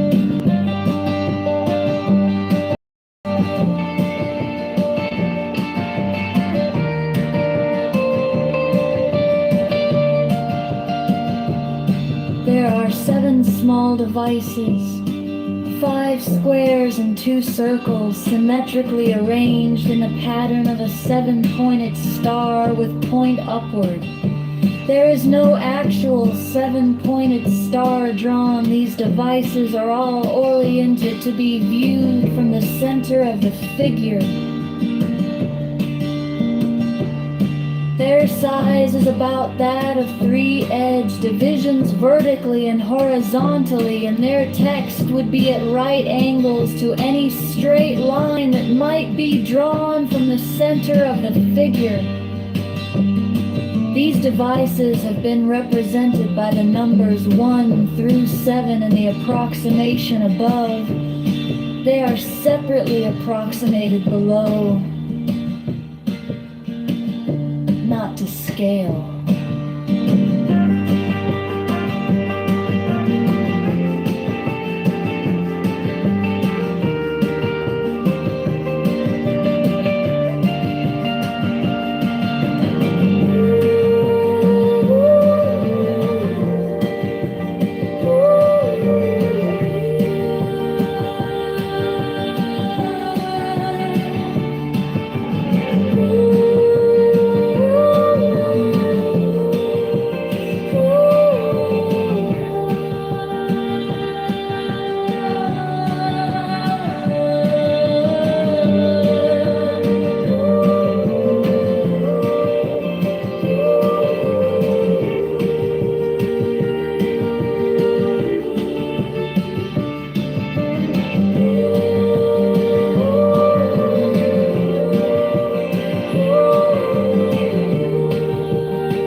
Next, the following text is between the points of the pentagram, starting at upper right. The words below are arced in a circle.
crystal which Dee alleged to have been brought to him by angels, was then placed upon this table, and the principal result of the ceremonial scrying of Sir Edward Kelly is the obtaining of the following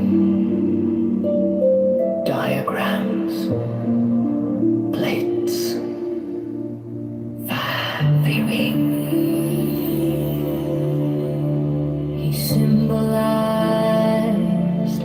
fourth dimensional universe in 2 dimensions as a square, surrounded by 30 concentric circles, buried eye fears or whose radii increased in a geometrical proportion. The sides of the square are the 4 great watchtowers, which are attributed to the elements. there is also a black cross, There's also a pole. central tablet according to the arrangement shown.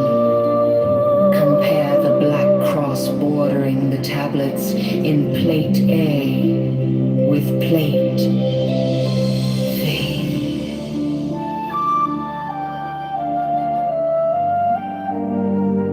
Great figures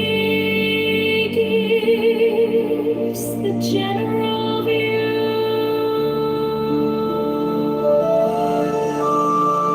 Plate 4 gives the complete attribution of the tablet of air. The 6th file is called Linea Patris. The 7th file is called Linea Filii. The 7th line is called Linea Spiritus Sancti.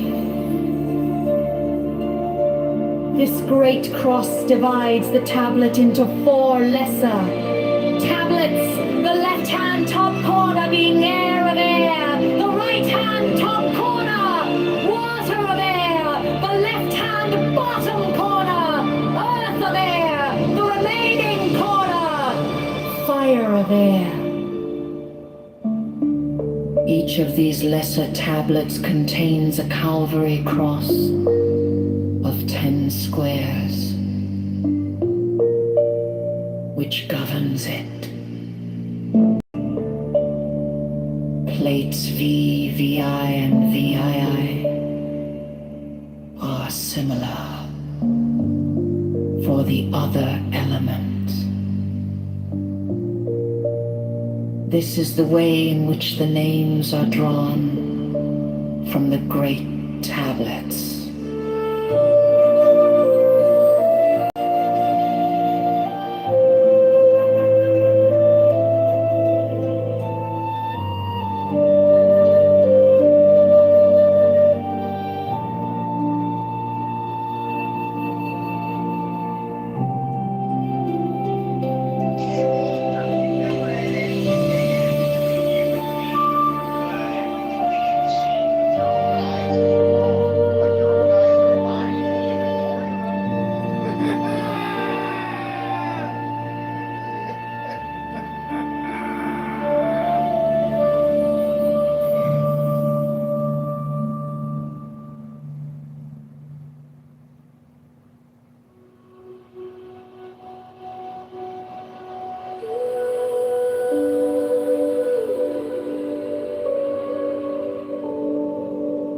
The Gnostic Catholic Church, the Order of the Knights of the Holy Ghost,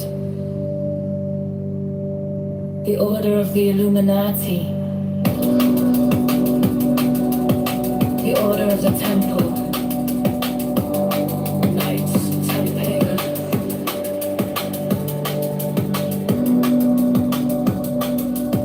the Order of the Knights of St. John, the Order of the Knights of Mountain, the Order of the Knights of the Holy Sepulchre, the Hidden Church of the Holy Grail, the Hermetic Brotherhood of Light, the Holy Order of Rose Creeks of Hidden, the Order of the Holy Royal Arch of Cloak, the Ancient and Telesic Rites of Greece, the Rites of Greece, the Rites of Israel,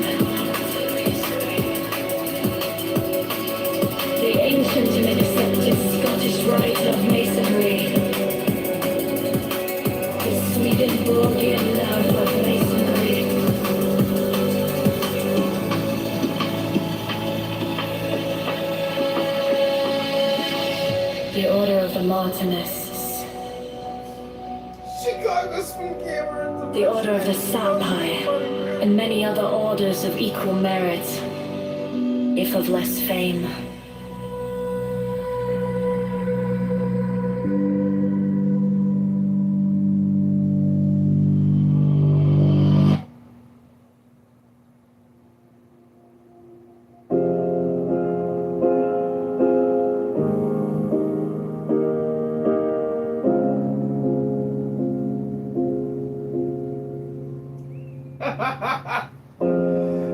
My object all sublime, I keep it in my mind.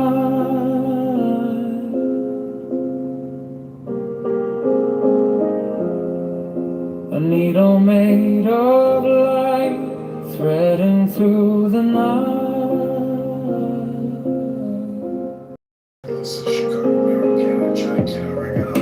I mark the hidden sea, I sharpen up the dream. Always had a good relationship, you and me. Friendship, okay. The case is cold but clear. I'll wait in love here. So let it come around, let the giver kiss the ground. I want the scales to sing on the edge of everything, to make the punishment fit the crime.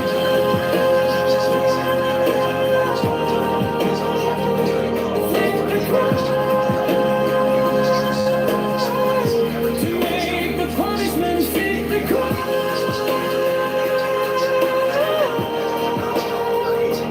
Fit the crime. My object all sublime. I shall achieve in time.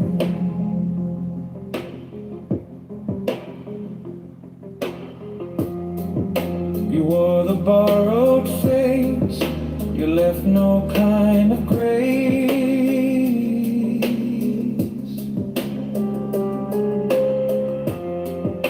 But every lie you spun turns back beneath the sun.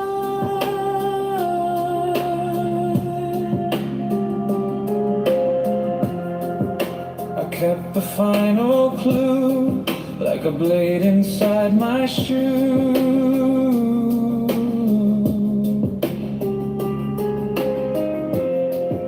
Now every step you take feels like the earth might break.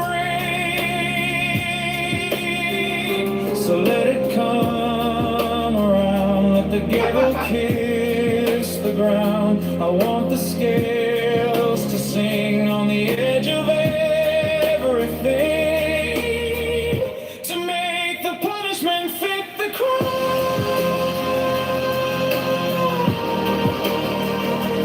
Fit the crime.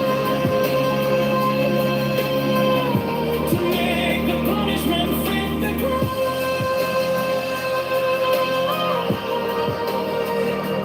Fit the crime. My object all sublime. I shall achieve in time. And if I'm wrong, but I have held on long to the shape of what was lost, to the price, to the cost,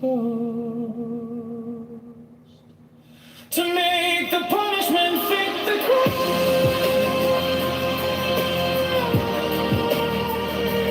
Fit the crime. To make the punishment fit the crime.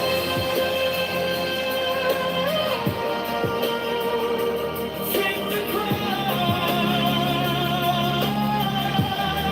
My object all sublime. I shall achieve in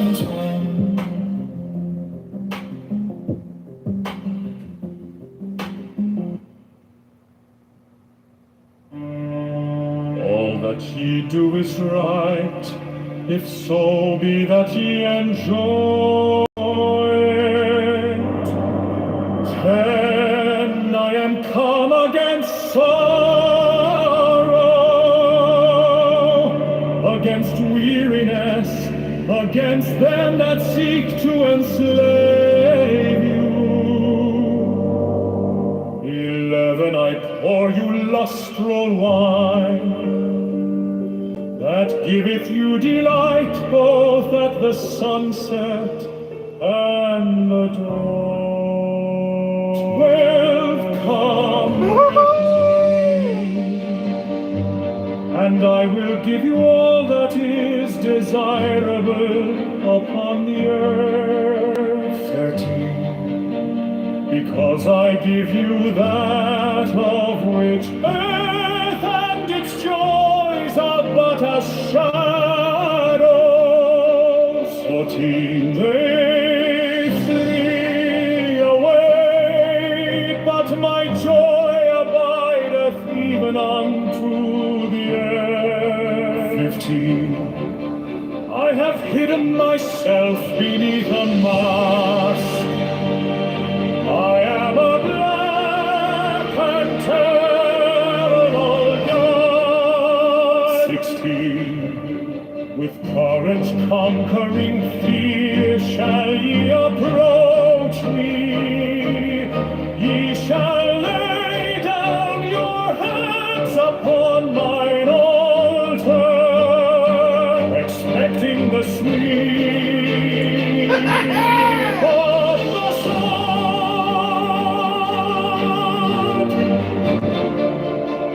17, but the first kiss of love shall be radiant on your lips, and all my darkness and terror shall turn to light and joy.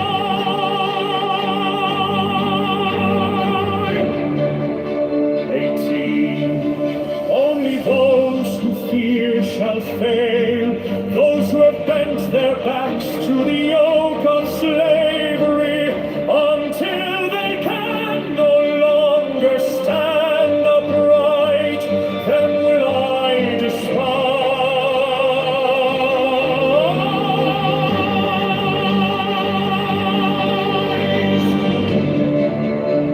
19, but you who have defied the law, you who have conquered by subtlety or force, you will I take unto me, even I will take you unto me.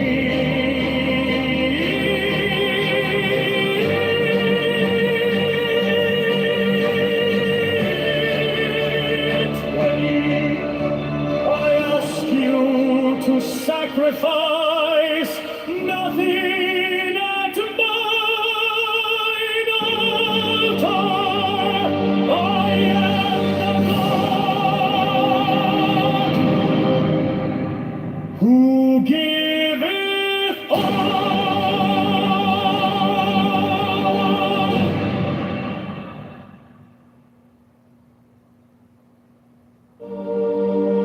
But you who have defied the law, you who have conquered by subtlety, or force, I am the God who giveth all. 21, light, life, love, force, fantasy, fire, these do I bring you. Mine hands are full of these. 20, there is joy in the setting out. There is joy in the journey.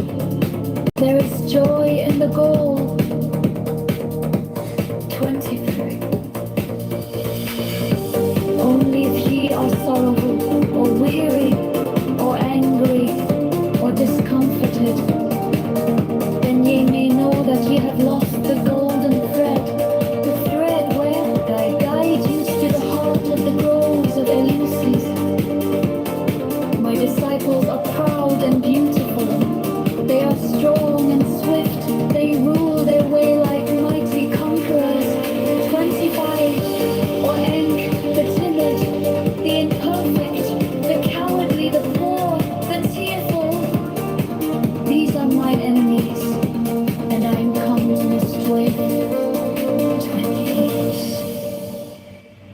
also is compassion, an end to the sickness of earth, a rooting out of the weeds, a watering of the flowers. 21. O my children, ye are more beautiful than the flowers. Ye must not fade in your season. 28. I love you. I would sprinkle you with the divine dew of immortality. This immortality is no vain hope beyond the grave. I offer you the certain consciousness of bliss. 30. I offer it at once on earth, before an hour hath struck upon the bell. Ye shall be with me in the abodes that are beyond decay.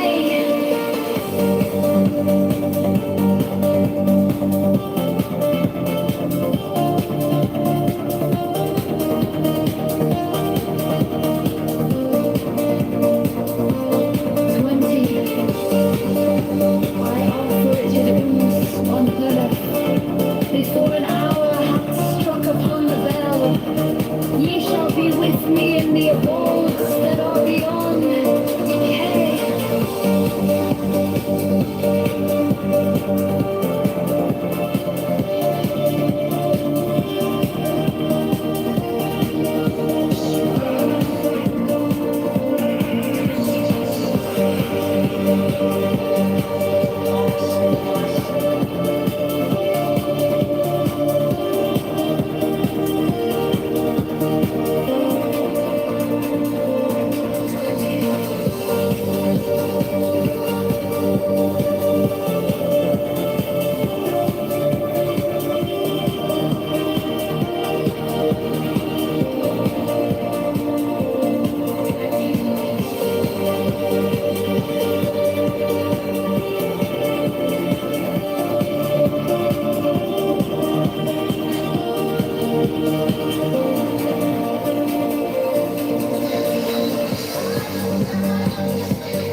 I offer it at once on earth.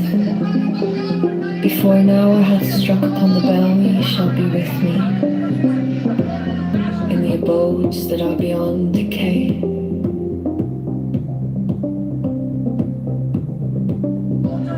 31. Also I give you power earthly, and joy earthly, wealth and health and length of days. Adoration and love shall cling to your feet and twine around your heart. 32. Only your mouths shall drink of a delicious wine, the wine of Iacchus. They shall reach ever to the heavenly kiss of the beautiful God.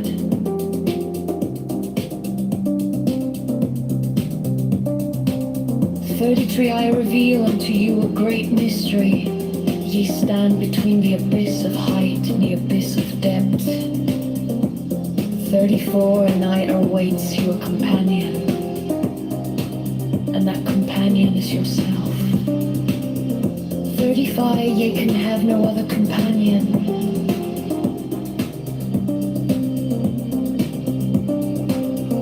36. Many have arisen being wise. They have said, seek out the glittering image in the place ever golden and unite yourselves with it.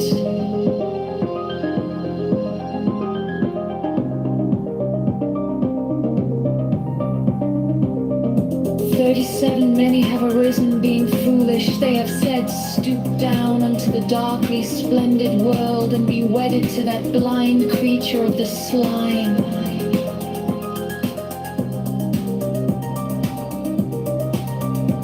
38.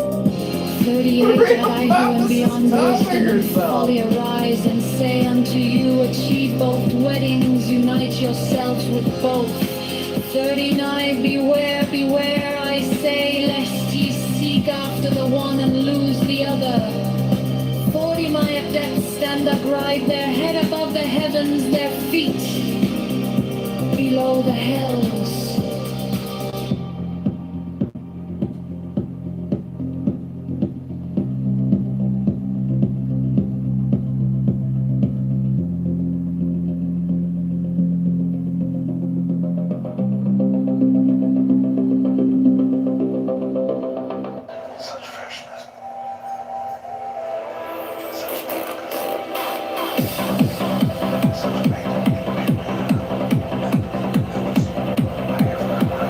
Only your mouth shall drink of a delicious wine, the wine of Iacchus. They shall reach ever to the heavenly kiss of the beautiful God. 33 I reveal unto you a great mystery. Yea, stand between the abyss of heights and the abyss of depth. 34 Edina awaits your companion, and that companion is yourself. 35, ye can have no other companion.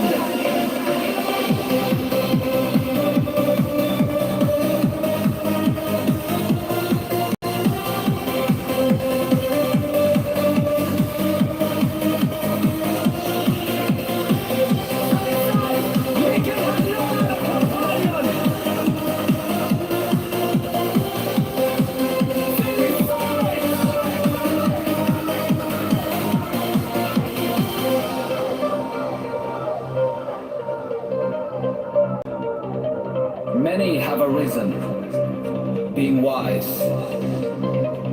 They have said, seek out the glittering image in the place ever golden, and unite yourselves with it. 37 many have arisen, being foolish. They have said, stoop down unto the darkly splendid world and be wedded to that blind creature of the slime. 38 I who am beyond wisdom and folly arise and say unto you, achieve both weddings, unite yourself with both.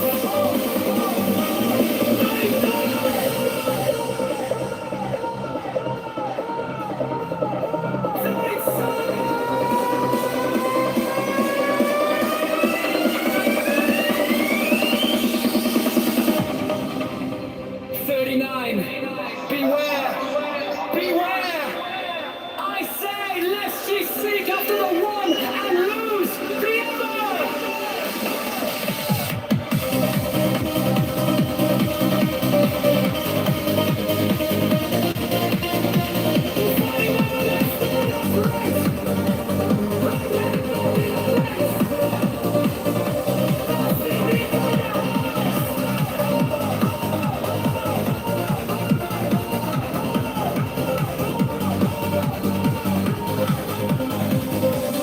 Volume on.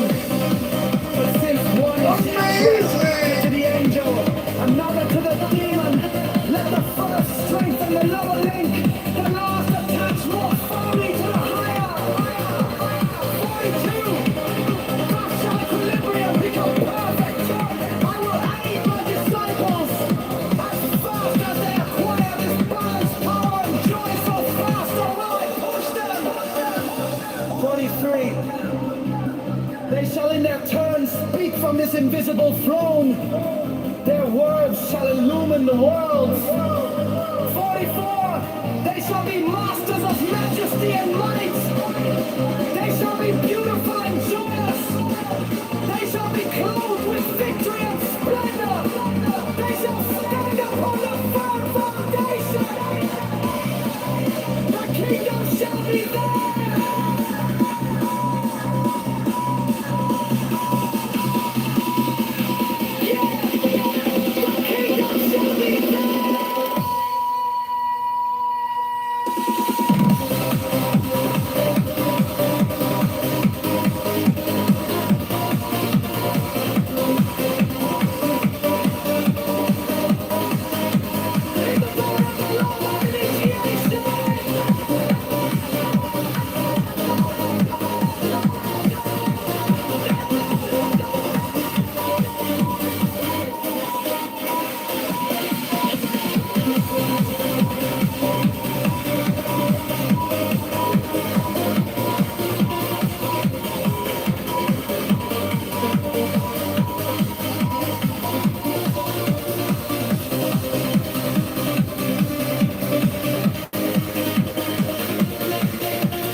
mouths shall drink of a delicious wine, the wine of Iacchus. They shall reach ever to the heavenly kiss of the beautiful God.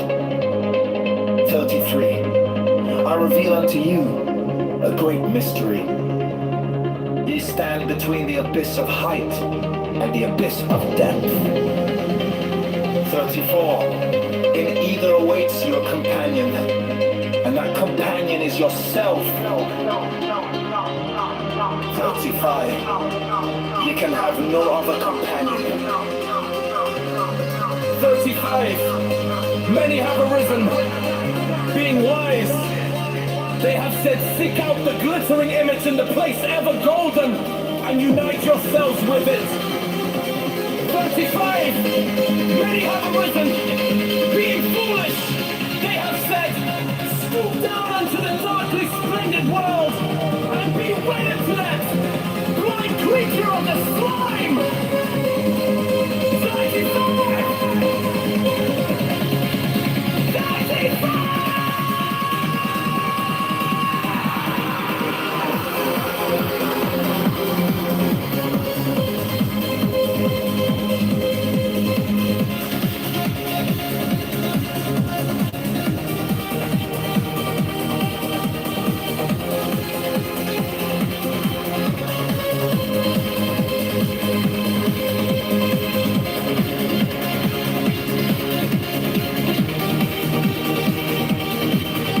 38. I who am beyond wisdom and folly, arise and say unto you, achieve both weddings, unite ourselves with both. 39. Beware! Beware! I say, lest ye seek after the one and lose the other. 40. My adepts stand upright, their head above the heavens, their feet below the hells. 40. But since one is naturally attracted to the angel, another to the demon, let the first strengthen the lower link, the last attach more firmly to the higher. 42. Thus shall equilibrium become perfect. I will aid my disciples. As fast as they acquire this balance, power, and joy, so faster will I push them. 43. They shall in their turn speak from this invisible throne. Their words shall illuminate the world. 44. They shall be masters of majesty and might. They shall be beautiful and joyous. They shall be clothed with victory and splendor. They shall stand upon a firm foundation. The kingdom shall be theirs. Yeah! The kingdom shall be theirs.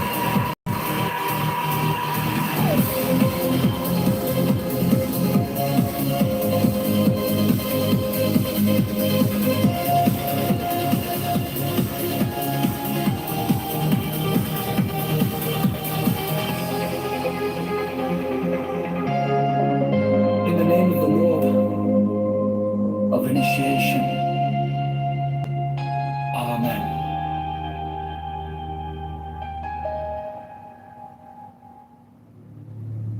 Powerful war song, maketh God, the supreme master and everything all night. Leave us.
lid opens, white scars of your will,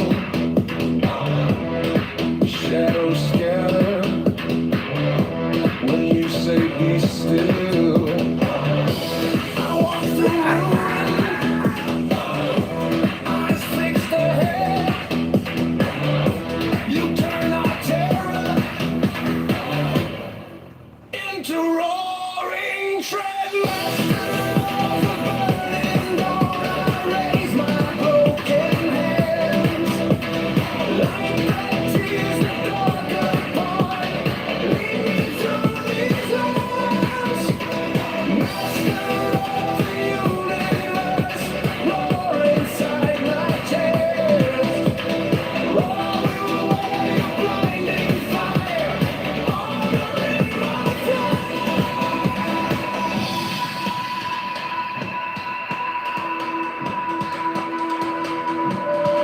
If I fall, let me fall in your glare.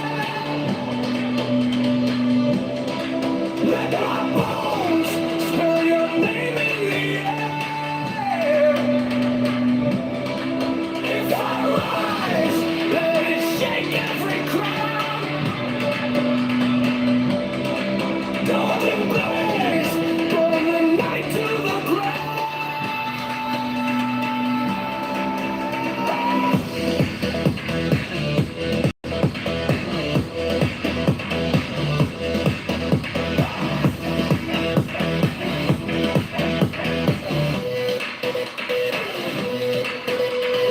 Master of the burning dawn, I raise my broken hands. Like that tears the dark upon, lead me through these hands. Master of the universe, roar inside my chest. I will away your blinding fire, armor in my flesh.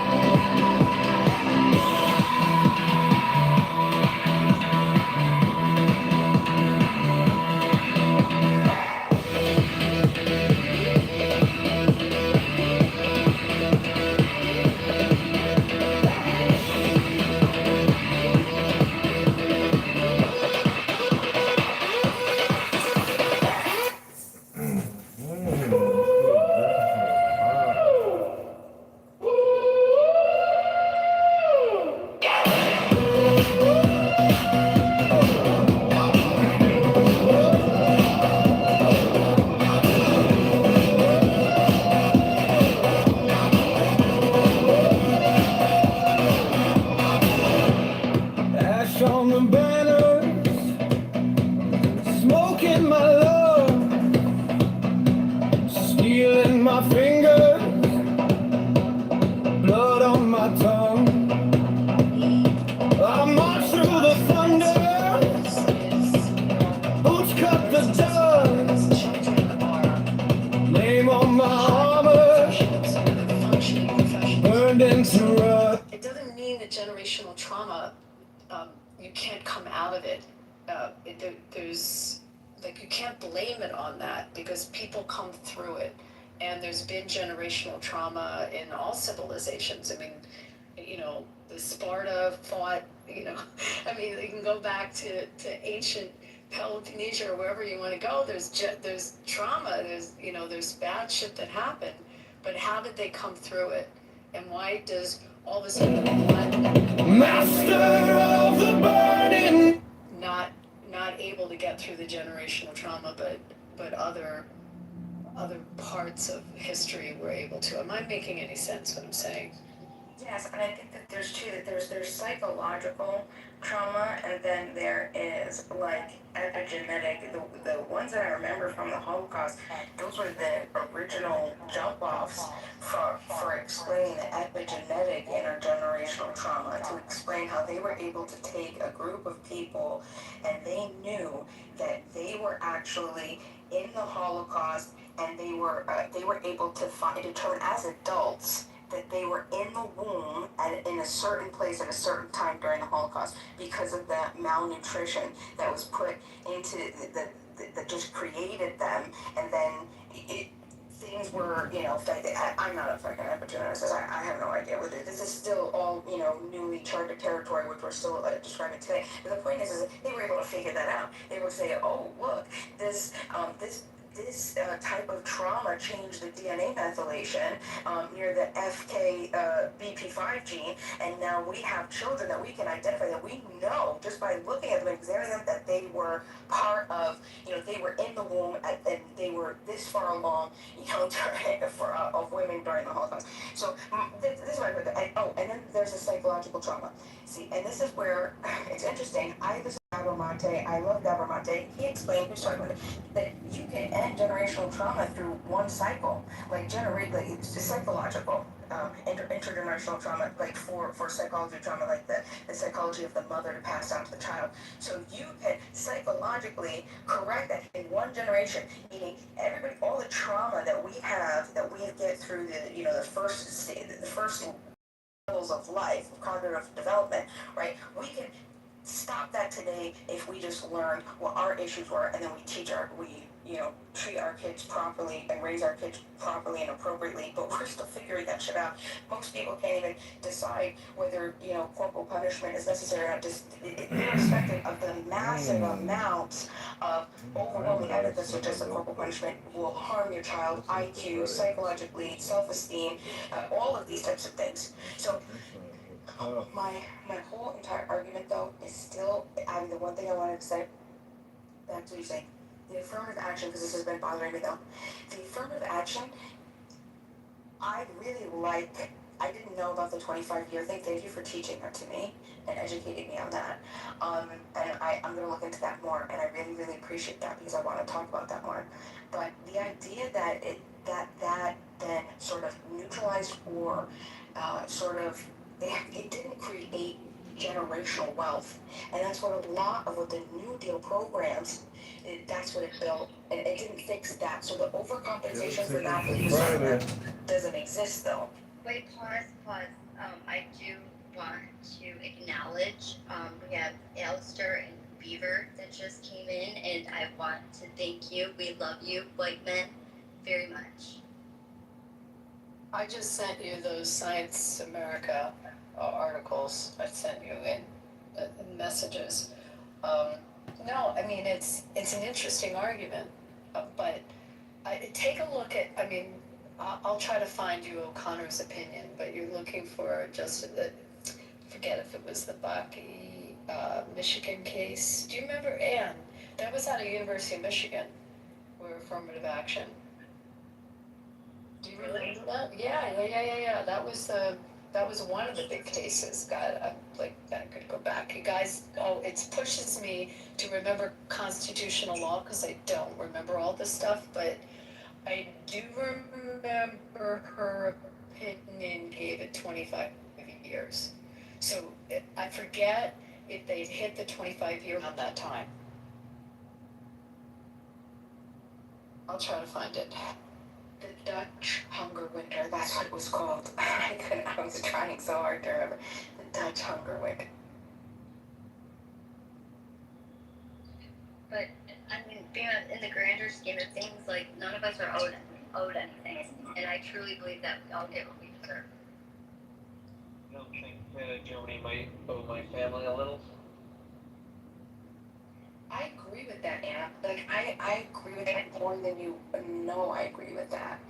I definitely don't think that we're owed anything, and we're not entitled to anything. But I feel that as a society, we could just... Oh, sorry, Mix-It. You come through? You gotta get your mic stuff. We can't hear you. Dad, are you there? Yeah, I'm here. Can you hear me? Yes. Yes. Oh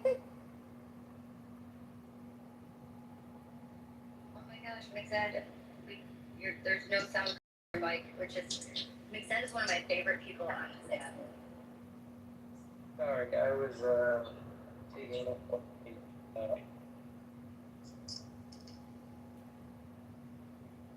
Matrix. John, why do you mean need so many of your accounts in the same room? Why doesn't one do the trick? I'm just curious. Well, because they're all streamed to different places. So, like, one streamer that, you know. Can you guys not hear me? Oh my god. Wait, I'm trying to find the mini bar as you guys are doing this. Are you there? I am. Okay, go. What? Oh my god. You haven't said anything. I said I was just going for a midnight scoot. Oh, we didn't hear that part. A lot of fun. Makes sense. How do you feel? Do you feel loved as a white man?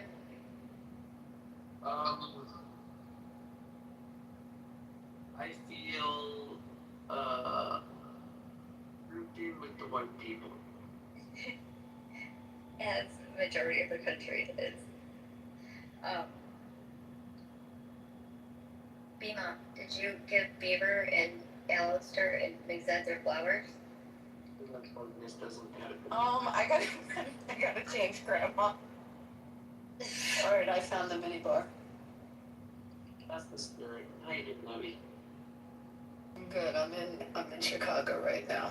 So, okay, mini bar. Got it. Oh my god, you're in Chirac? I am in Chicago. Ooh!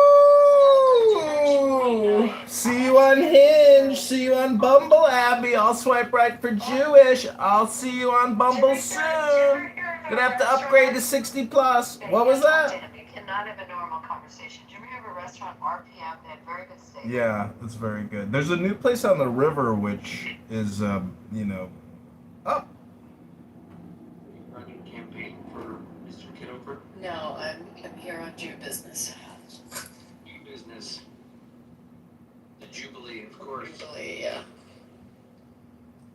Meanwhile, they closed the fucking airport in Chicago for 3 hours. I just wanted to say good evening to everyone and definitely show my appreciation for white men. Speaking as a minority woman, I was married to a white man for 8 years and usually date and I just think it's pretty interesting how I don't like people to make excuses for what they can't do. I was raised in the military, and it depends on how you're raised. You can keep the cycle going of making excuses for yourself and blaming it all on what, race group. We're in America. I understand some parts of this country may be a little bit more difficult to maneuver, but you can pretty much overcome anything. And, I just wanted to say hello and show my appreciation. Hi, and I'm not sure how to pronounce your It's name. Anna. It's Anna? Okay. Hi, Anna. Hi. I loved everything that you said. And, so do you, I guess, the conversation, you've been here for quite some time. Yeah. And I believe in self-responsibility too. And so I'm sure you've heard of the white savior complex, and that in itself, I believe, is very harmful. And when people are saying that they're trying to do good, and to me, I think that it's actually does the opposite effect, and it's actually more harmful. Yeah, that's true. That's true. I mean, it's either you do it or you don't. We're in America, there's a way to go around. It made it a little bit difficult for certain minorities and where you're from, but it depends. Like, for example, when I was growing up in grade school, the black guys were so mean to me. The only nice guys are Hispanic and white. And so, even to this day, black guys are always mean to me. So, I mean, it just stems to how you were raised and where you come from and your mentality. I don't do the white guys with the cornrows, I don't date them, but my experience, it generally, people just make excuses to put things on the white man and the white race, period. So I just think then you try to say something about it, and then there's all these,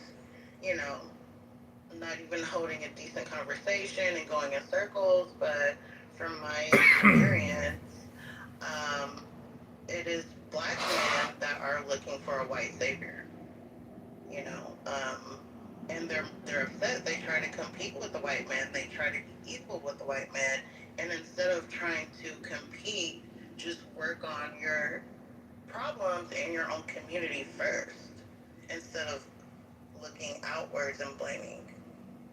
So that's all I have to say. Thank you so much for that submission. You know what? Physical attraction for you? Well, mentally, and like I said, like even growing up in grade school and high school, for some reason, like I wasn't black enough, but I grew up with a pretty good mixture, and then like the majority white, a little like mixed people. But it just, I mean, I live in a predominantly white neighborhood now, and with Indian and Asian, but I don't have any problem. It just depends where you go, you know. Yes, I do think white men are the most handsome. Even though I've gotten like haters looks from white women, older white women in particular, but that doesn't bother me. Interracial, anything is gonna get like looks, you know. But for the most part, I am in the Bay Area, and you know, a lot of rich men in the Bay Area. A lot of rich men. yes, yes. So, you know, I think white men are the most handsome men on earth. On top of that, I guess that was Beaver. Beaver need Excuse me, Abby. Beaver's in a relationship with Bima. Alistair, I believe, is the only single male with no children. Sorry, but McZed's got 13 kids. Oh my goodness. But I mean, on top of that, I think people are more comfortable with what they're familiar with. I have a white friend, she loves black guys.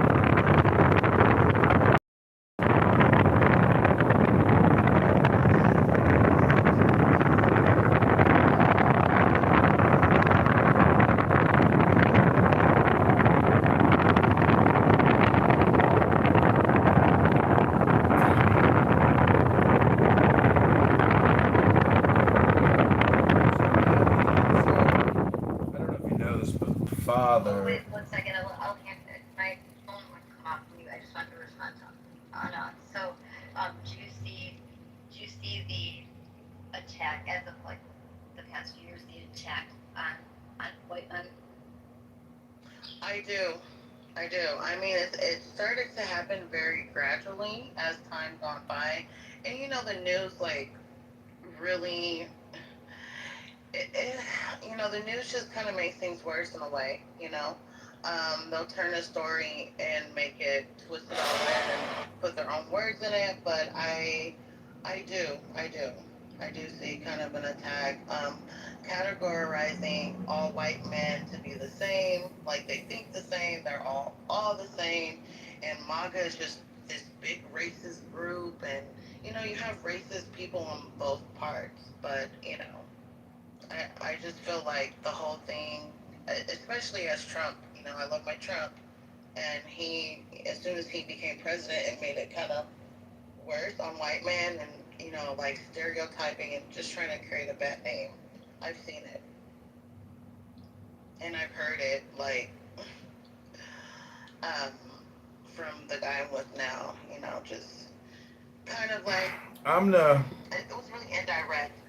He was at work and he said something like it was like a chief op, right? So he said, okay, I'll just fought my way through. And like the group of Asian people were like, oh, that's racist. And completely turned something like, for example, something so trivial, you know? So it just starts like that, with stuff and the news. I think sometimes the news can add tension to that. Well, yeah, like hate activists. Yeah. Bima here believes in structural white racism. And she says that if every day we don't do something to help deconstruct structural white racism in America, we are the problem. So I'm just wondering, Ona, do you believe in structural white racism? And if so, what can I do today to help alleviate the structural white racism? I think I don't even know where to start with that one, but let me see. As far as that is concerned, I think it depends what state you live in. As far as that to alleviate it, just everybody has to start within, no matter what. I mean, what's inside of you, how you really feel about certain race, or if you are, if you're not. To alleviate that, that'd be something that would to see like a big change. That would take some time, like years. We'll see. Just me asking you was my contribution today. Thank you very little. I am complete. Do you think that DEI is racist? Yes, I do. I think it's very racist. People should not get jobs or get into colleges just by, because you're Hispanic or Black. You shouldn't. I mean, it should be your level. If anything, it's caused more discrimination. It's done the exact opposite, and it's made like the generations worse, where minorities feel like, oh well, I don't have to try so hard now. Right. I'm gonna get accepted anyway, and Right. which is not, because these are gonna be the people that are taking care of us when we're old.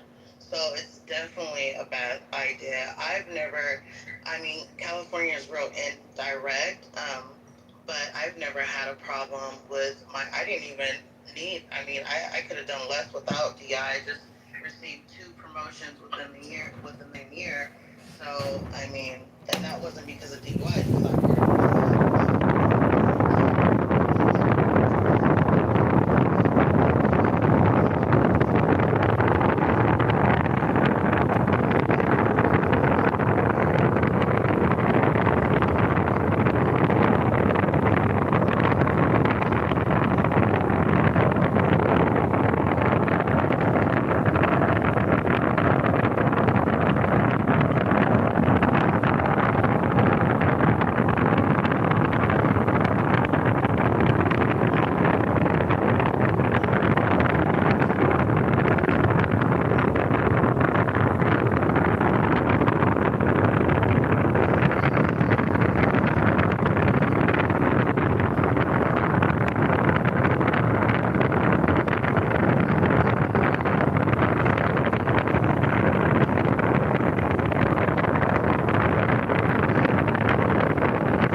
I said the name of this room is White Man Appreciation. Thank you, White Man. I'm just wondering, should we center a white man or should we center a black woman in this White Man Appreciation room? I mean, the conversation was basically, I did start off by mentioning like my appreciation for white men and how people should not. My whole point of sharing my story, rather, was to point out that other nationalities, Black, Hispanic, whatever don't need to blame white men for problems, like for generational problems. That was my whole point. It depends how you grew up, and there's other people that grew up like that, but it's not good for minorities and black people to constantly blame, oh, the white man this, the white man that. No, you can overcome and do what you need to do. Like, it doesn't matter. Like, Are you? Oh no, are you for ICE removing illegal aliens using violent force, 1,000 a day, 3,000 a day? Are you okay with ICE and Homeland Security and Border Patrol using even lethal force to remove illegal aliens residing here in the United States of America illegally? I love the Trump accent. Especially if they're criminals, yes, because I think things have gotten out of control, and especially Mexicans in particular can be some of the most racist people. They get here, they'll try to kiss white people's ass. When they find out they're not equal to white people, they are like, even the black people that march for civil rights and for other minorities that have you know um, perks in this country, quote, quote. I just think that they should be, because it's like, if we were to go to another country, then we would have the same thing, if not worse. We wouldn't even get that far. So if you're coming here freeloading off everything, making the property value go down, 10 people in one apartment, and then gangs and shit and everything else, and then everything has to be in Spanish, and it's like, we have to cater, like, we wouldn't get the same treatment. So yeah, the free ride is over. So my answer is yes. Do you believe in capital punishment and executing those and making the punishment fit the crime? It depends what it is. If it's anything to hurting children, yes, absolutely. That's kind of my sentiment too on it. Yeah, you don't hurt children. I'm sorry, or animals. Animals too. Pit bulls. Just happened in my local community. It was so sad. A family, they got these two dogs. Two of their dogs had gotten out. They were older. They're like 16 and 15. And it's like the only time that they had ever gotten out. But they didn't register their dog with the city, and they didn't do rabies vaccinations, updates, whatever. So when the city got them, they were hefty fines. So it was like $1,000 for each dog. So they were able to get the first dog out with 1,000.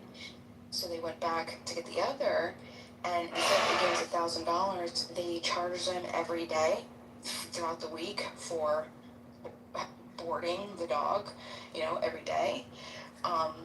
And it went up in a period of, I think, like 5 weeks, because it just kept getting bigger and bigger, and they couldn't pay it off. They didn't agree to a payment plan. Then they finally get the money, and they said, we euthanized your dog last Wednesday. Dude, a 15-year-old sweet dog wanted to go home, and the city killed this dog. If I didn't want to dox myself, I would want this to go everywhere. There's an uproar about it here. It's absolutely disgusting. I just can't believe that happened. That's just so sad. That's horrible. I hate seeing stories like that. That's so sad. Yeah, and in those cases, that's when I say, like, I would be the other story. I would be the story of the woman. She made news because her dog went to the city because it got out. They got a hold of it.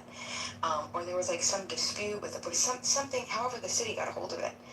And she was just like, nope, not today. And she broke in that bitch and rescued her dog. That would be me. I'm sorry. Listen, I'll pay for the broken window. I'll pay for whatever I have to, I'll make it right. Oh yeah, I saw that. That was so heartbreaking. That was like so. No, that was winning. He got it. I was so excited. Definitely good. Yeah. That's what I'm talking about. And I don't advocate for that unless it's me. Everybody else, you stay law-abiding. I think That's an citizens example exactly of just what he told structural you. white No, no, no, no. racism. I am telling you, everybody else needs to abide by You just the law. exhibited Do structural exactly as white the law says. racism. Only I, as an anarchist, can advocate for something like that, and only for myself. I don't advocate for you, because you guys need to follow the law. Shouldn't anarchists also watch their diet and and exercise to prepare for the coming revolution? Listen, you're not going to be. Shouldn't you know what it's like to have a restricted caloric diet and maybe fast every other day?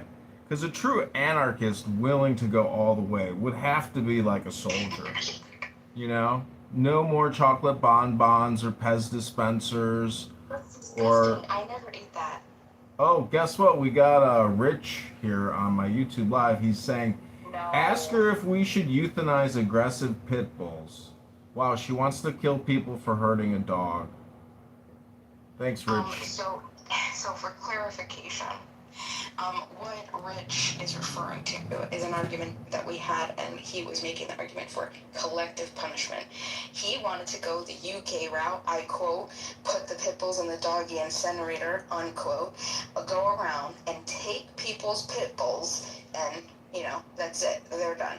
And I said, you cannot kill, take, harm a person's dog if they haven't committed a crime, just like a person. You can't have it, you know what I'm saying? Like, if a dog got off of, if an aggressive dog got off of the property, off of their property, and they're killing a kid or attacking somebody, yes, you have every authority, every moral authority to defend yourself against a dog attacking. However, if anybody is going to come onto my private property and harm myself as a peaceful person who's never harmed another peaceful person or peaceful person's property, and neither has my dog, and you were to try to take my dog, yeah, I'm sorry. That's going to end in, you know, you're going to be pushing up daisies.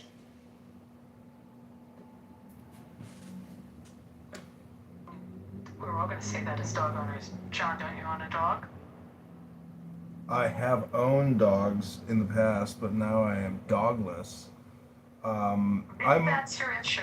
Maybe that's no, it's what the not. problem I don't is. have an issue. You got an issue, lady. The No, point is, I was gonna tell you that if you the had a dog, your time would be different. Like how you. Yes. like. John. Listen, I go to the gym. I read books. I sit in a hot tub. I cook a dinner. I sit at a nice restaurant. My schedule is already full enough. John, what about if we did like we just got you a dog? How about you just get a ticket for Friday for House of Blues for BBNOS? You won't regret. It's the hottest after Lollapalooza after party. It's gonna be great. The foundation room is a VIP upgrade. But my sister, who has excellent karma points, told me to get a ticket to go to House of Blues Friday, and so myself and my minion, we're all going. And Rabboni Shalom, it's gonna be an incredible evening. 10 p.m. post Lollapalooza. It's the hottest event in Chirac. Great security. Is Lollapalooza now? Yeah, it's this week. Oh, I didn't know that. Abby, such talent, just totally just, right? I know. But I mean, maybe we do a GoFundMe and get him a dog. What do you think? John, I feel like I'm little or big. I do not want a big dog. I want allergenic, like small to medium.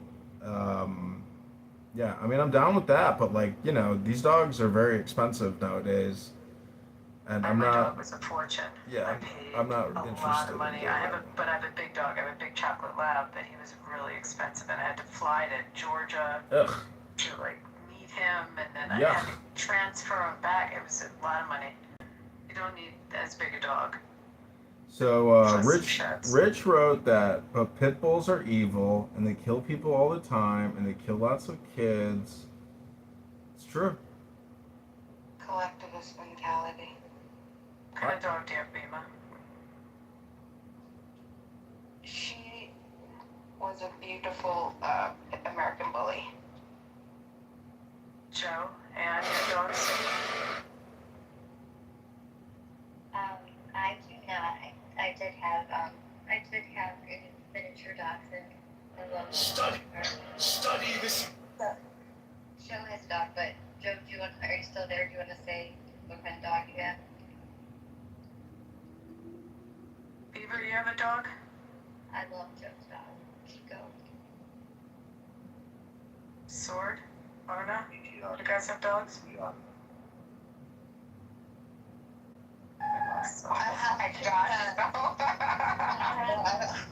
don't have a dog. I have 2 cats. Why would I need a dog? Sword, do you have a dog? Why would I need a dog? I got the Toyra. I mean, I feel safe with my dog, very safe. And I mean, he's got like a loud, hard bark, but he's a lab, you know. So if you came up to him, he'd lick you to death. But yeah, you know, they wouldn't hurt anyone. But it sounds scary when you're on the other side of the door. Yeah, that's true. I've seen those videos where they test people's dogs to see how they respond to a break-in, and they always just mope away. They do not fucking attack. They do not stand their ground. They mope away and run away. That's what they do. Well, I don't know if I want to share this story. I actually got sued from one of my prior dogs, same breed, chocolate lab, for he knew how to open doors, and someone was in my garage, and he opened the door from the house to the garage. It's you know, one of the, like a latch, like a what do you call that handle?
Great story, Abby. Maybe you could share that story with us later tonight or even tomorrow. Thanks for sharing that.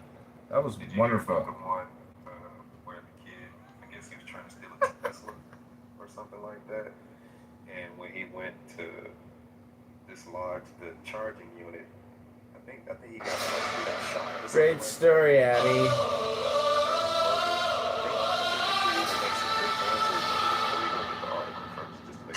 Let me guess. He sued. Yeah, the mom wanted to sue the family because I think the kid died, and she was saying that the family should have had a safe charging station. It's unbelievable, isn't it? I mean, okay, so you know, you have it's insane. You have a duty to, obviously we have duties to invitees or business invitees, the greatest duty, or what's the next level, the licensee. But to the trespasser, a lot of case law ends up giving them, still creating the liability for the homeowner. It's insane. Well, what about a house on Clubhouse? You know, people spend so much time here defaming, slandering, and endlessly talking and listening to stupid bullshit all day long. What kind of liability could there be here on a social audio clown house app like Clown House?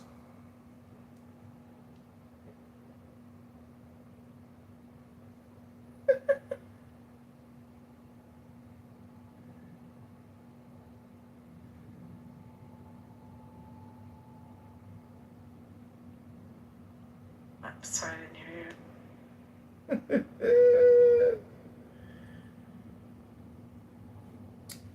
You know, Abby, my father used to run the Jewish Federation here in Chicago.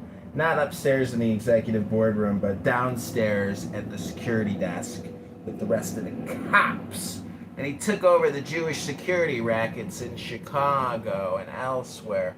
And I just want to let you know, when you walk through that security gate tomorrow, be sure to tell those Chicago police officers, remember Jordan Kitover? He was the greatest front desk security guard this Jewish Federation has ever had.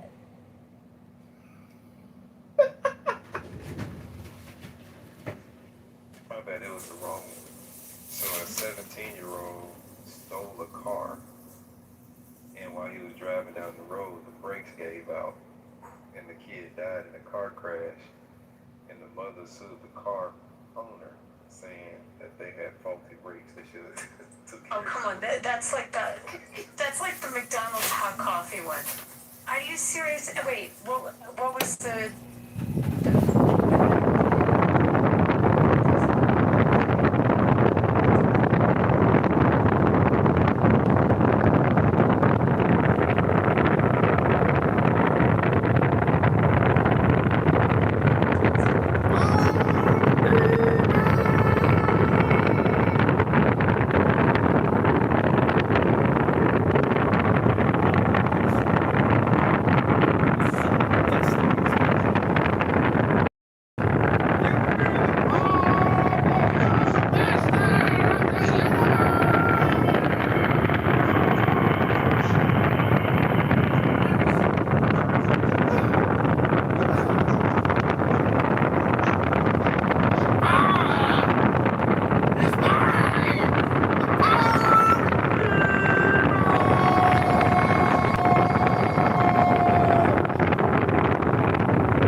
man said, holy shit, baby! You got them crack the law! I'm trying to talk about this, but you know, there are ways. I mean, that's assuming if someone's judgment proof, there's a good chance they don't own a home, and you know you're not going to be able to get it through liability insurance. And I don't know what tenants insurance covers. I doubt it covers any acts like that. But otherwise, you got to go through getting the judgment, and then when you get the judgment, doing the discovery to try to determine if there's any there. I mean that and the only way you're really going to determine it is pretty much once you get that judgment, and then try to execute on it. It's not easy. Right. You know what I've been obsessed with this. I don't know. It keeps popping up on Instagram or Facebook. It must be a TV show. I've never seen the show though. Called Squatters. There's this guy that goes in as these people have taken over other people's homes to get them out. It's pretty wild. Have you seen a 90 Day Fiance, Abby? Or Anne or Bima? Any ladies here 90 Day Fiance fans? No, I have not seen that. But in the Squatters one, so it made me think of it, Joe, because these people are like amazing at bucking the system and figuring out all kinds of ways to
I also want to thank Abby. Not Adam West. Abby, thank you for contributing so much of your career towards white structural racism. I'm sure the casino industry has sucked many, many white people dry. I've watched documentaries on senior citizens that have lost everything and become destitute at multiple casinos in Vegas. So congratulations on contributing to white flight, white destitution, and the deconstruction of structural white racist society. Thank you, Abby Esquire. I heard that the casinos that you can actually claim.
$1 billion in debt, you'd think maybe the casino industry could contribute just a little bit to paying off the deficit. What do you think, Dr. Abby? We pay a shit ton of money in gaming taxes, especially in your state. My state, the gaming tax is lower, but our state is solvent. But I don't know what it is in Illinois. I should check. I wonder what it is in Michigan too. I mean, it's got to be higher. I think ours is the lowest. Well, if you're in Chicago, get yourself a reservation at Maple and Ash. Don't sit downstairs with the losers in the sushi bar. Go upstairs for the full experience. I've heard of that place, Maple and Ash. Are they in other cities too? Ribona Shalom, I thought it was a Catholic restaurant. I think the of casinos with the machines is very interesting. That has me so it was my first, I think it was my first year of college. And it was one of my very first classes, first semester that I ever went to. It's interesting. I remember everything like it was like yesterday. It's so vivid. Double rainbow. And I had this, it was a statistics class. And that class, first of all... Physics is so hard, but keep going. Exactly. That's my first thing. It was the hardest class I think I ever took. Yes, I know. I'm going to agree with both of you. Horrible. That's so horrible. And it totally killed my love for lotto, scratchies, casino, everything. And because it was like a big, that was big around here. Like everybody did the scratch offs. Lotto was huge. It was the casino. There's like this casino, this race. Well, anyway, I don't want to dox myself, but there were these big things, and everybody would just, weekends out there. I took that class. It killed everything, and I got interested in like. How could they? If this is true, how could people do this? How could people? And I read this study. It was a long time ago, and it talks about how all the little things in the casino is designed so specifically and uniquely to do something, like the lights, the sounds. Oh yeah, and now they have it implemented where like on a lot of slots you can't. You used to be able to turn the sound off. You can't even turn the sound off. Well, we can turn this on. I mean, I don't know how it is in Michigan. I mean, some of the places, in our slot houses, you can turn this. You can turn it slot off. houses. The slots you can't. Slots, but maybe in a big casino you can. You can turn the volume down a little bit though. Do they have slot houses inside the slot houses yet? Slot houses are 50 machines. The bars and the slot houses are 15 machines. Like when you go to a bar, built into the bar top when you're sitting at the bar is machines. And they'll have 15 machines. Abby, if you're an unemployed pseudo-intellectual commentator and political pundit here on Clubhouse, and you're unemployed and you're looking to get started in the gaming casino industry, what would you suggest they do? Should they delete the app? Should that be the first step in getting a job? Can you imagine John as your dealer on blackjack? I just so popular on that. Dude, you would get you do. Why do black people have nightmares? For being like I would go Because we shot the last one that had a dream. Craps table, man. John. What the fuck? It's confusing. Abby, is John an idiot or a genius? I don't know. There's a level of savant there. John, you have to go. Evan, on the checkout time. Does that sound about right? Sounds about right. And I was Do you think you could shuffle a deck? Well, I sued one of my former employers, this cunt bitch manager, who said, how big is your deck? Because we had to give a presentation, and it was just talking about a PowerPoint presentation, and I said, excuse me? She said, how big is your deck? And I said, are you asking me about my presentation, or are you making a sexual harassment claim? Or am I making the sexual harassment? And then immediately I told HR and hired an attorney and sued that bitch. And guess who she worked for? Eddie Lampert. So Eddie Lampert paid me $200,000 because of the negligence and the sexual harassment of that bitch, Darcy. That stupid fucking Catholic Opus Dei cunt, Adderall taken, teeth grinding, ugly former ballerina cunt. Puh. Wow. I used to play I used to play blackjack and then they raised the table minimums, but that's not why I stopped playing it. But then so I always would sit down and I would ask how many decks, either 5 or 7, and just over time, I know how to count cards, whatever. So then it came to a point where I would ask the dealer 5 or 7 decks, and they were saying I don't know. And now, mind you, like it seemed very odd that they wouldn't know how many decks that there were. So I'm like, or maybe the casino doesn't want to know how many decks are in the shoe. They have to tell you how many are in the shoe. Exactly. They have to do that. And do you Right, do that's exactly what I thought. And then many times, that's why I stopped playing the tables. I mean, it became a trend. Like there wasn't. So obviously it was implemented, where like no dealers anymore. No, they say I don't know, and it's like I've never heard that. Me neither until then. It's like, but like 4 or 5 years ago is when like that. They just don't want you to know. I mean, there are some places you go where they'll still deal from no shoe. You know, they'll shuffle from the hand. Oh yeah. They'll do 1 or 2 decks. I mean, the majority of the shuffle masters, the machines it's like 4 or 5 decks. They tell you, and they also we have to post our odds. I don't know that in Michigan the laws are different. They don't post the odds, but like, I mean, we know in general the odds are not in our favor.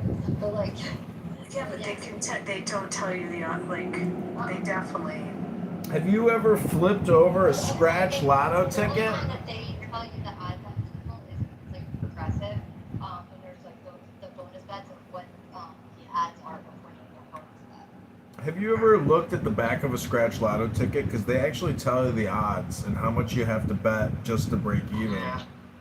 When you read that, it's hard to believe people actually will sit there and fucking play scratch lottery tickets. It's crazy. Do you know it's illegal in my state? It's in our state constitution. It's absolutely illegal to have a lottery. Oh, well, yeah. what's crazy is I just got off a cruise ship, and so you're in the casino. And by the way, there's very few places where you can play one deck. It's going to be, like Abby said, 4 or 5, 6 even, right? So, but then they have these, like, specialized lotto tickets. I'm like, let me see the back of this thing. Like, who's regulating this, right? Is this your own little lotto ticket game? Because you can scratch off and win a free cruise, right? What a wreck. The casinos on the cruise ships are not good on it. Like, that's... Well, I actually did you do well to gamble on the cruise ship. Did they pay for your cruise? Did you do it as a comp, or? Well, for one, they don't, like, if you're, like, a Vegas or any, like, regular casino, they're not gonna, like, be so privy to, like, you showing your cards to the person next to you. I can hold my cards up, I can almost show all 5 people or however 6 people at the table, and nobody's gonna say shit to me. So then we increase our odds even more, right? So it's us versus you, and then the dealers are on your team too. It's very really. Have you ever seen the video? Bro, listen, hold on, buddy. Have you seen the video of the black woman who won like the $1 million at the slot machine, and she was like so happy? She was like, it was destiny, it was meant to happen. And then the casino manager tells her that it was a mechanical electric error on the slot machine. Oh, that's gotta be like devastating. Yeah, that's ultimate. Yeah, Like, that's just like, I just come unglued. Now, should they honor that? Oh boy. What did she do? She got up and walked away from the machine? Is that what happened? What was... Walked away from $1 million machine? What the fuck are you smoking? I mean, there's lots of litigation over that. It happens with the malfunctions, and the casino refuses to pay. I mean, that's happened in lots of different jurisdictions. That's so interesting. That would be so difficult for me because I see both sides, right?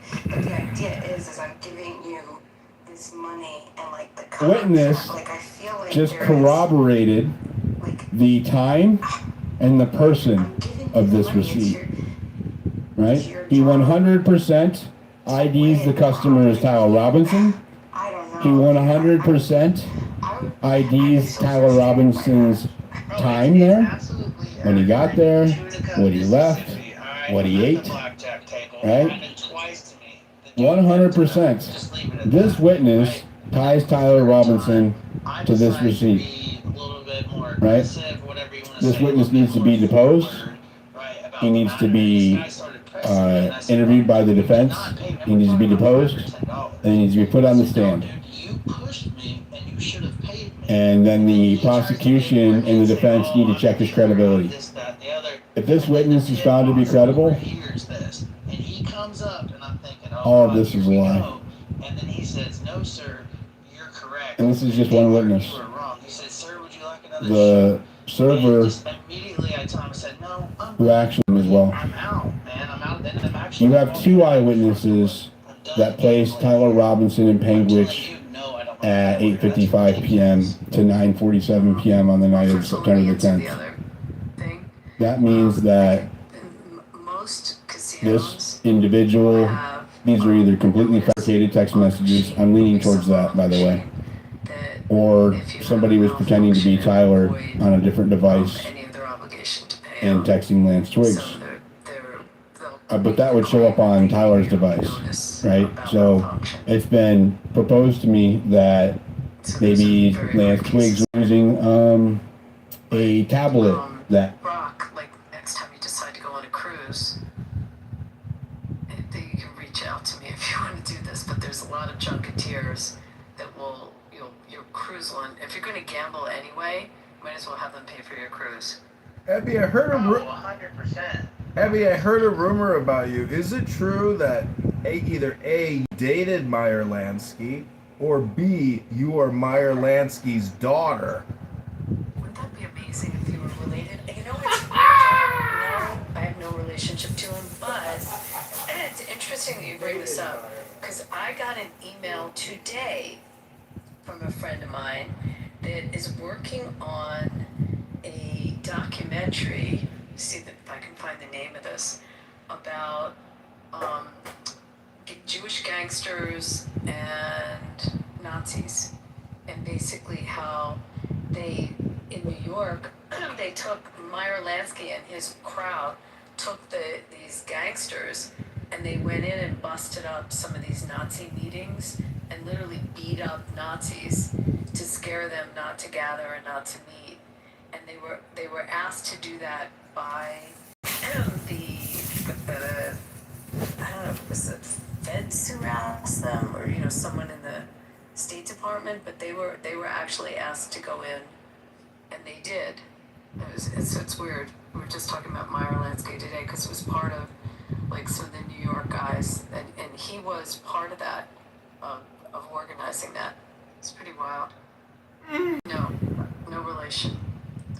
Have you seen those, because, so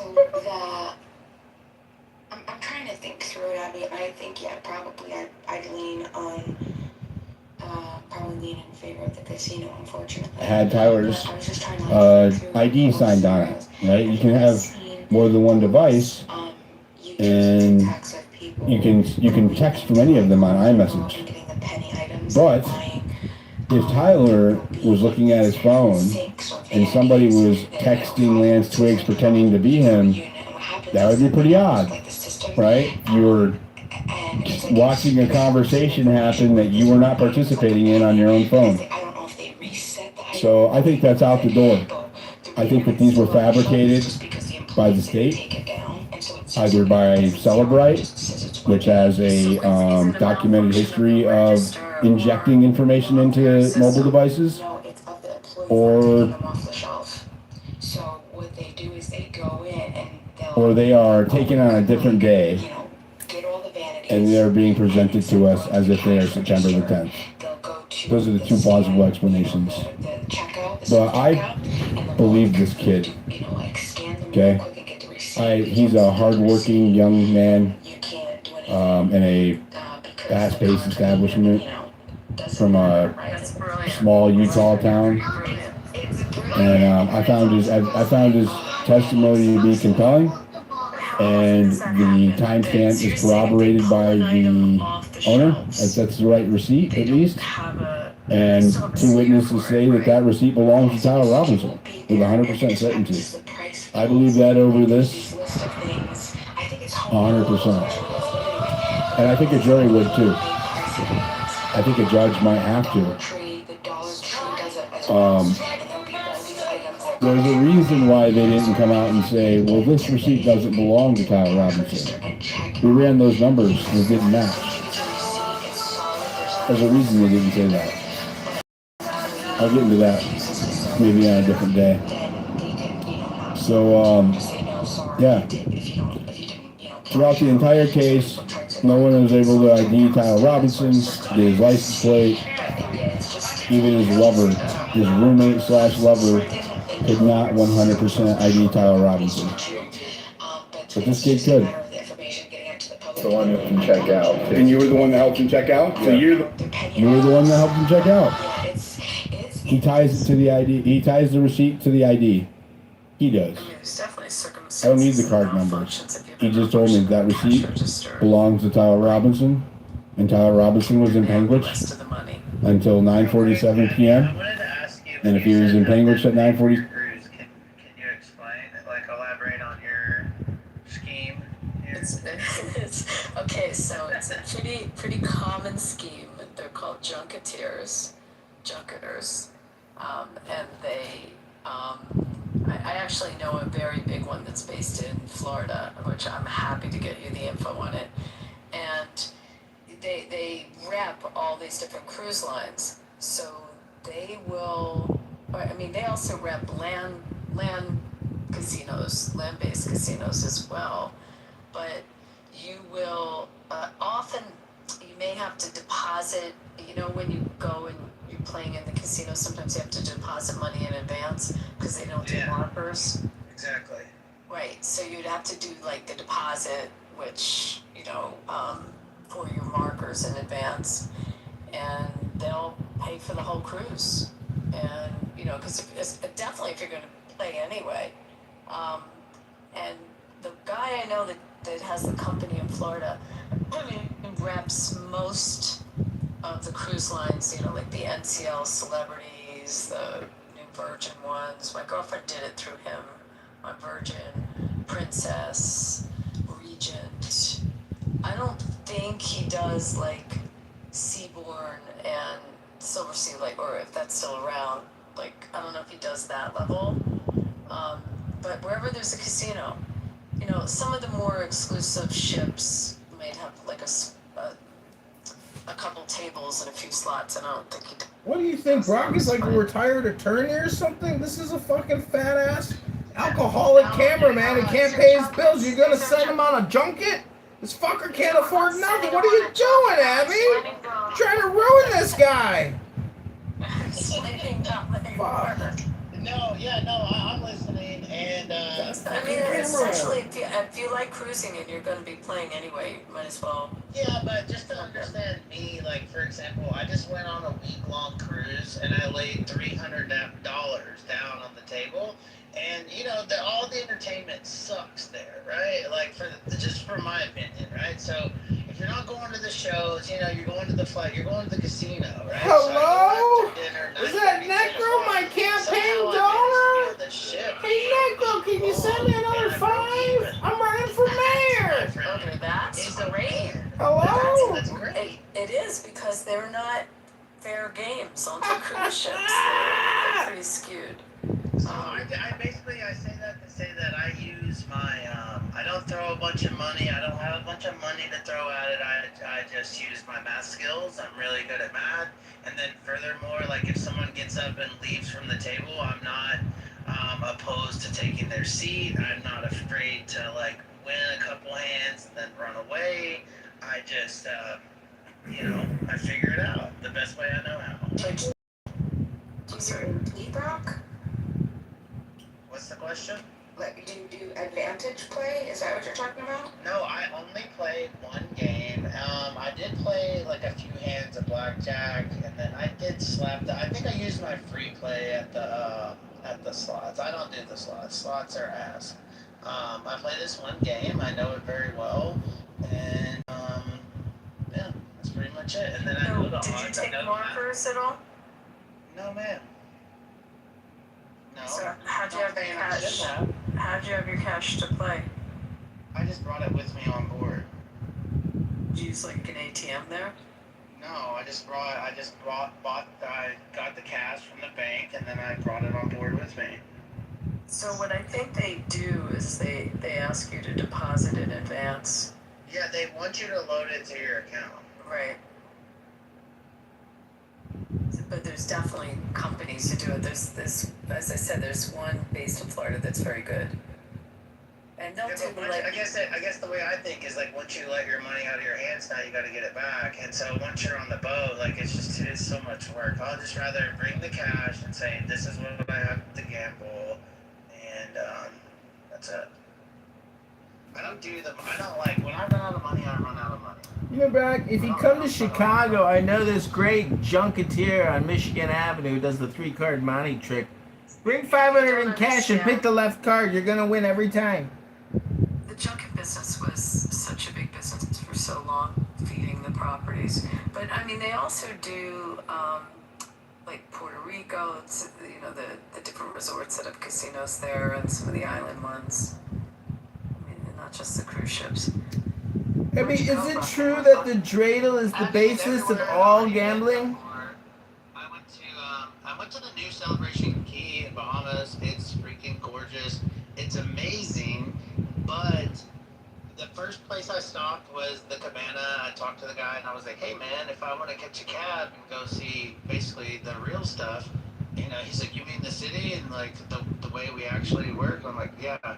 He's like, dude, they've designed this. He immediately said they've designed this place in a way that like, he's like, you're not gonna want to walk there. He's like, it's like a 25-minute walk, and I'm like, I'm not doing that. Like everything around me is beautiful. My family's over there, But it's really, really nice. It is really nice. And I went to East Honduras, and then Cozumel, I think, for the 4th time. I've been to Playa as well. Big ship? Did you get laid, Brock? I was on one of the bigger ones out of their fleet. I was on the Mardi Gras, and the only reason we went on Carnival is because all the kids, really. Did you get licked? Did you get lucky? 6,300 people aboard. God, that's a lot of people. Did you get laid, Brock? Huh? Yeah. My thing with the cruise, it's like, I'm an outgoing person. I love the time with my family, but it's just, you're just hurting a bunch of Riri's, really, because, there's 5,000 people behind you, but when you get to the location that we're all trying to get to, you just stop dead in your tracks, and then all you do is, it's so annoying just trying to share with everyone, I guess, is what I'm trying to say. I mean, but you're not in ports where you're going on tours or anything like that. It's not like when you go on these cruises and especially the Mediterranean ones, where you have a day in Rome and a day in Naples or whatever. There's really not, it's like you're going to Nassau, right? It's like 8 to 4, and you have to realize too, you're getting up and you're eating breakfast and you got to go through security, and by the time you get off, whatever, let's say it's 9, you guys nailed it. You still don't want to cut it close. You don't want to be a pier runner, right? You don't have a lot of time. But your time on land, to me, is a breath of fresh air from being stuck on that ship with everybody. Right, but in some of these, like the bigger the ships, the shorter their time. Feels like, I could be wrong on this, shorter the time in port. You know, like, especially in the European ones. You know, I remember going with my family on one of the bigger ones, and like, you know, one of the stops was Rome, and we had to be back on the ship at 5 o'clock. So stop And then you gotta get dressed for dinner. Yeah, but then you get to Civitavecchia, you gotta take, it's like 45 minutes, 15 minutes into Rome, and you gotta do that, then you get there, and then you gotta get back to the ship by 5, so it's a short day, especially, like my kids were small when we went to show them the Vatican and everything. I mean, if you do the touring, you don't have time. I hate it. I've been to just over 20 countries, and my family not so much. But it's like my family vacation. It's what they like to do. So I enjoy a lot the time that I have. You know, like everyone being together. That's my favorite part. But as far as the logistics and the concept of it all, I'm not a fan of the cruise.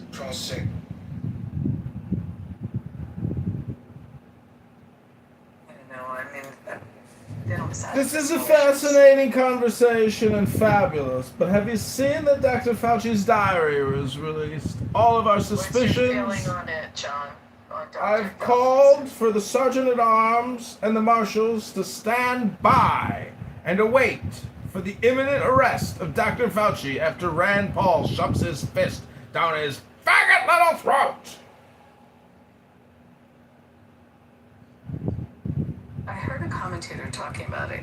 Someone who worked in government that got called to Congress to testify because something in their diary was, you know, I forget what the position was. I wasn't paying full attention to this, but something in their diary was very incriminating. And They basically used the flu numbers as the COVID infection numbers, and he inflated and lied and said that the COVID infection rate was 10x that of the flu, which it wasn't. The guy is just he's fucked. Like he's in big trouble now, and he's trending on Google. This Dr. Bowden does incredible analysis of all the documents that have been released. Rand Paul is tearing him apart. I mean, if they don't arrest him, or even, I mean, I know supposedly they've gotten control over like Pfizer and Moderna, but they're releasing this new vaccine cancer injection by Moderna, and it's like, how do they get approval for this shit? I mean, they think that they got to come up with a new vaccine to fix people who have adverse effect to the vaccine. And Fauci was also, he knew that the ventilators and the remdesivir or whatever was killing people, but he issued it anyways. And they're saying that he suffers from malignant narcissism and that he was on a medication because he was having anxiety attacks because of Rand Paul, and he's shaking so much, so he's on medication that was making him manic. But the whole thing is just one giant fucking cover-up, and if they don't arrest him, I mean, and it just becomes like a legal issue, holy fuck. A senator... Wait, say this again. Wait, he was taking medication that made him manic, yeah. Wow. Yeah. I mean, in a pandemic, you got a manic national doctor. Plus, the whole thing is supposedly he's just like covering up for the Chinese, for who, for all. They literally wanted to make us into a platform medicine society where every single person would have to be vaccinated and you'd have to get your update.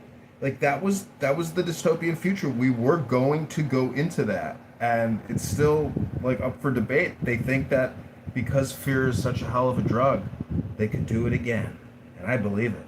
It's coming again. So, the two statistics that I read that was pretty ridiculous was they knew the death rate of it was 0.2%. Fauci went on record on these news stations saying it was a 1% death rate of people that got infected. They had a 1% chance of dying.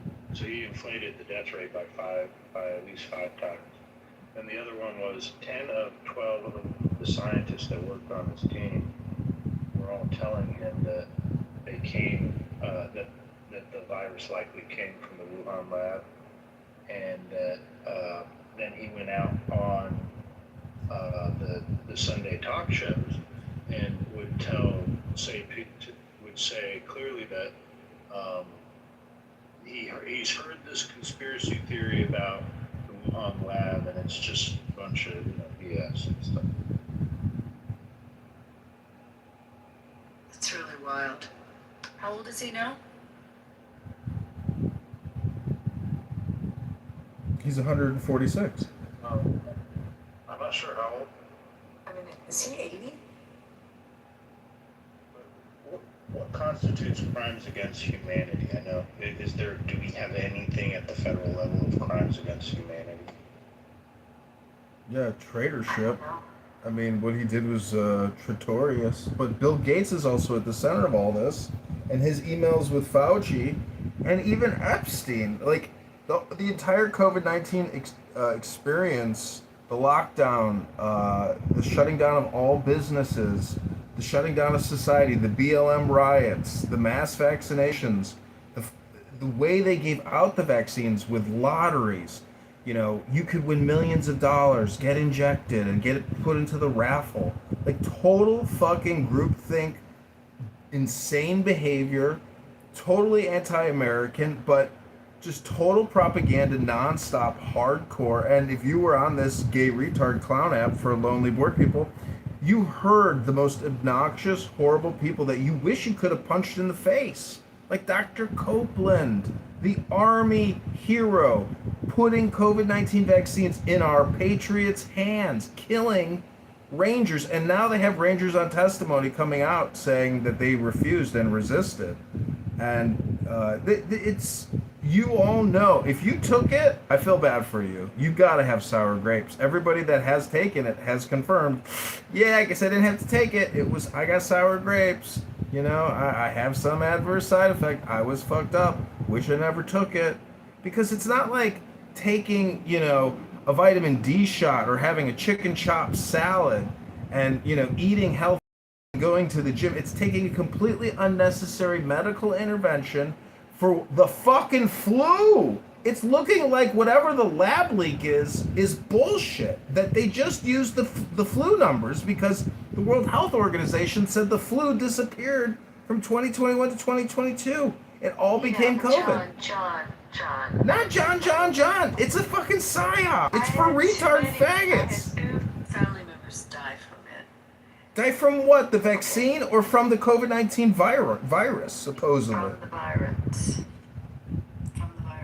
But what we don't know is how many people died, and they blamed it on the virus, like what those numbers were, the death numbers.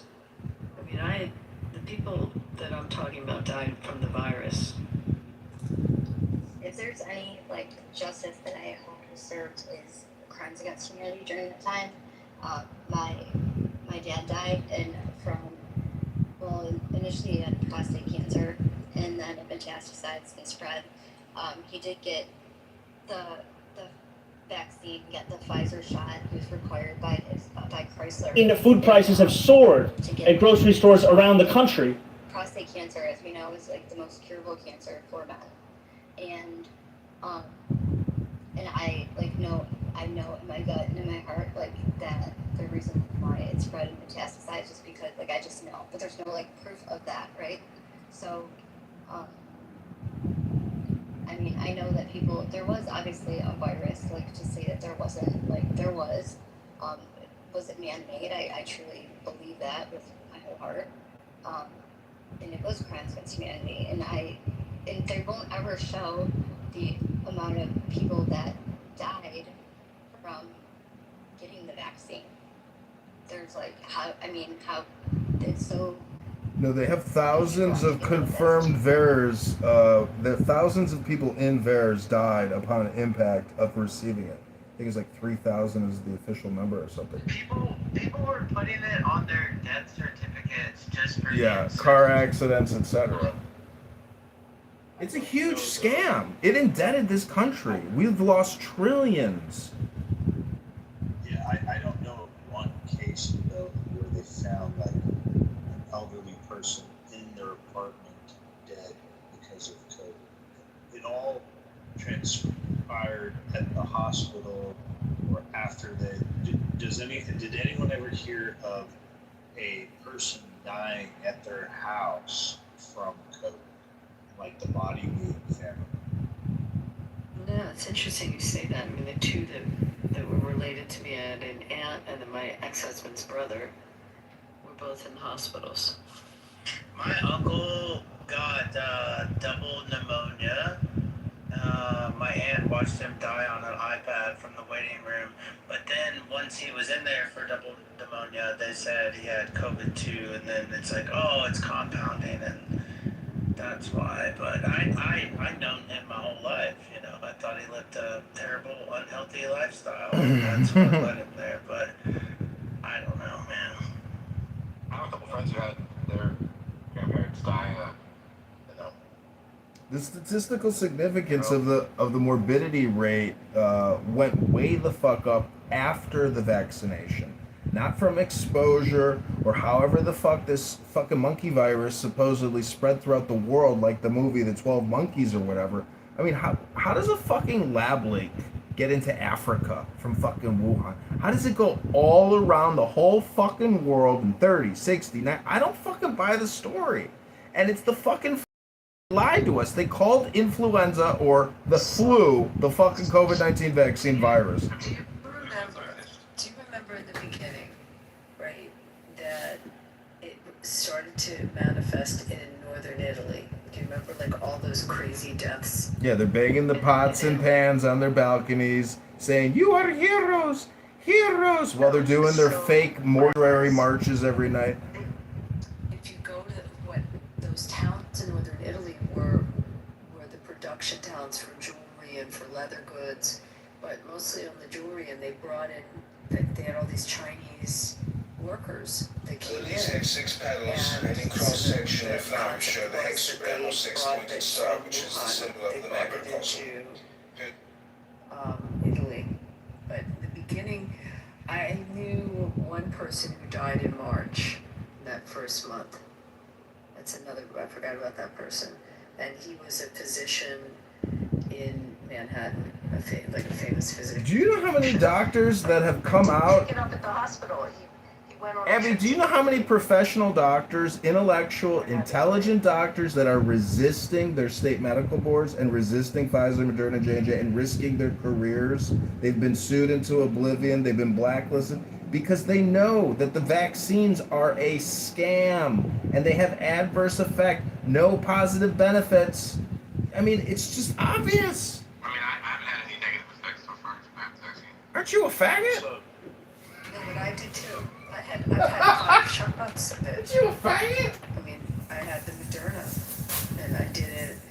And the lawyers got first in line in Nevada, like right up in the beginning. So it was everyone was pushing to try to get it. I had it, the 2 shots you have to do like 2 weeks apart, and then I had boosters.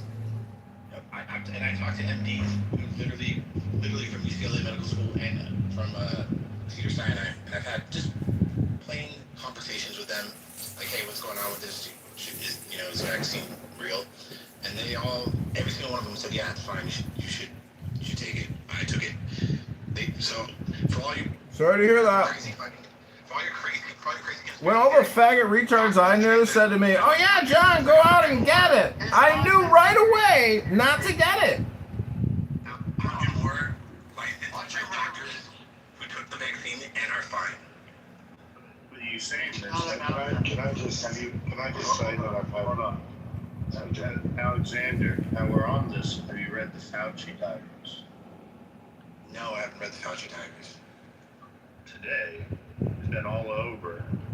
And no, Fauci lied about a lot of stuff, and that's what we're talking about. So to dismiss what we're talking about as conspiracy, you need to search up the Fauci diaries and find out all the lies that he propagated, promoted, communicated. Right, but was just gonna say that I was in Spain through that period. It was pathetic, you know. And yeah, I heard what Alistair said. We used to go on the balcony every single day and applaud the police and the ambulances. They drove past us, and I don't know a single person that died in Spain. I was there through the whole period. I also had the jab, the Pfizer one. My partner didn't. I got COVID 3 times after I had the jab. My partner has never had COVID. So I just thought I'd add that. Yeah, such a It's just conspiracy. An intellectual conversation is crazy. I mean, intellectuals are strong.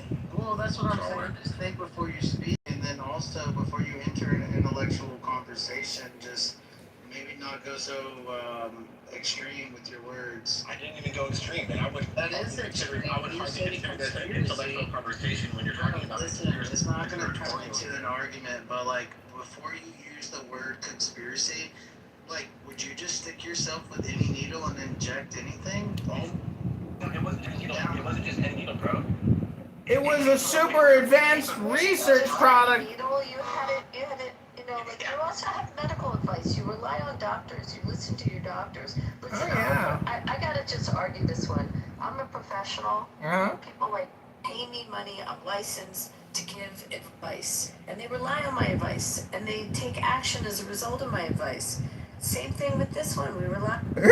Same thing. We need you in a courtroom. We don't. Hold on. I gotta argue the other side of it. If you're finished after me, I want to argue. Yeah, no, I'm finished. The other side of it is that's an appeal to credentialism, though. To act like when we're dealing with something that was so fresh and so new, and clearly did not go through the trials for the vaccine. I mean, clearly it would take many more, at least 3-4 years for them to even trial it out, and it was brushed over. To act like, well, you know, the way it was held against us, and as if we were some sort of Cretan conspiracy theorists, like Alexander's saying, because we were skeptical from the get-go. I realized that there was a lot of people that fell for the idea of it, but we shouldn't, we shouldn't be dismissed on our positions, because now what is coming to light is Fauci lied at extreme levels that affected the entire world. Before you bring in Fauci, though, you use the word skepticism, right? So where does the skepticism lie? For me, it was whenever it was like I brought it up at dinner with my parents, and my dad said, "Son," he said, "there hasn't been a pandemic since whatever it was, decades ago." He made me look like a fool, right? But then the whole world, little by little, is on board. So when the whole world is on board with this, right? So we're all supposed to just shoot it up, man. That's what we're supposed to do.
not get the vaccine if I die from COVID. And Not to mention the fact that we have the Privacy Act, right? That we all know that like our health records are personal, right?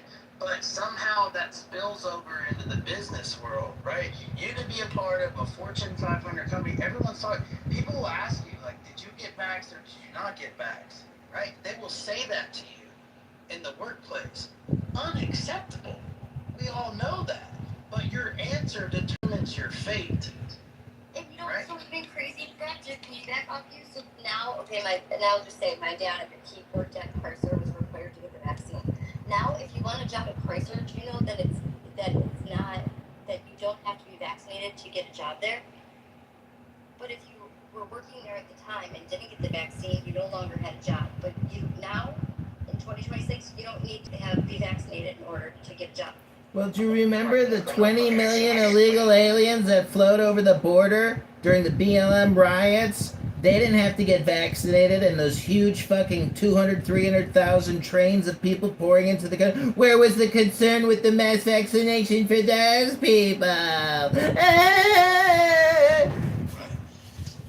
So I mean, I agree with a lot of your sentiments. I do believe, though, that we're looking at it.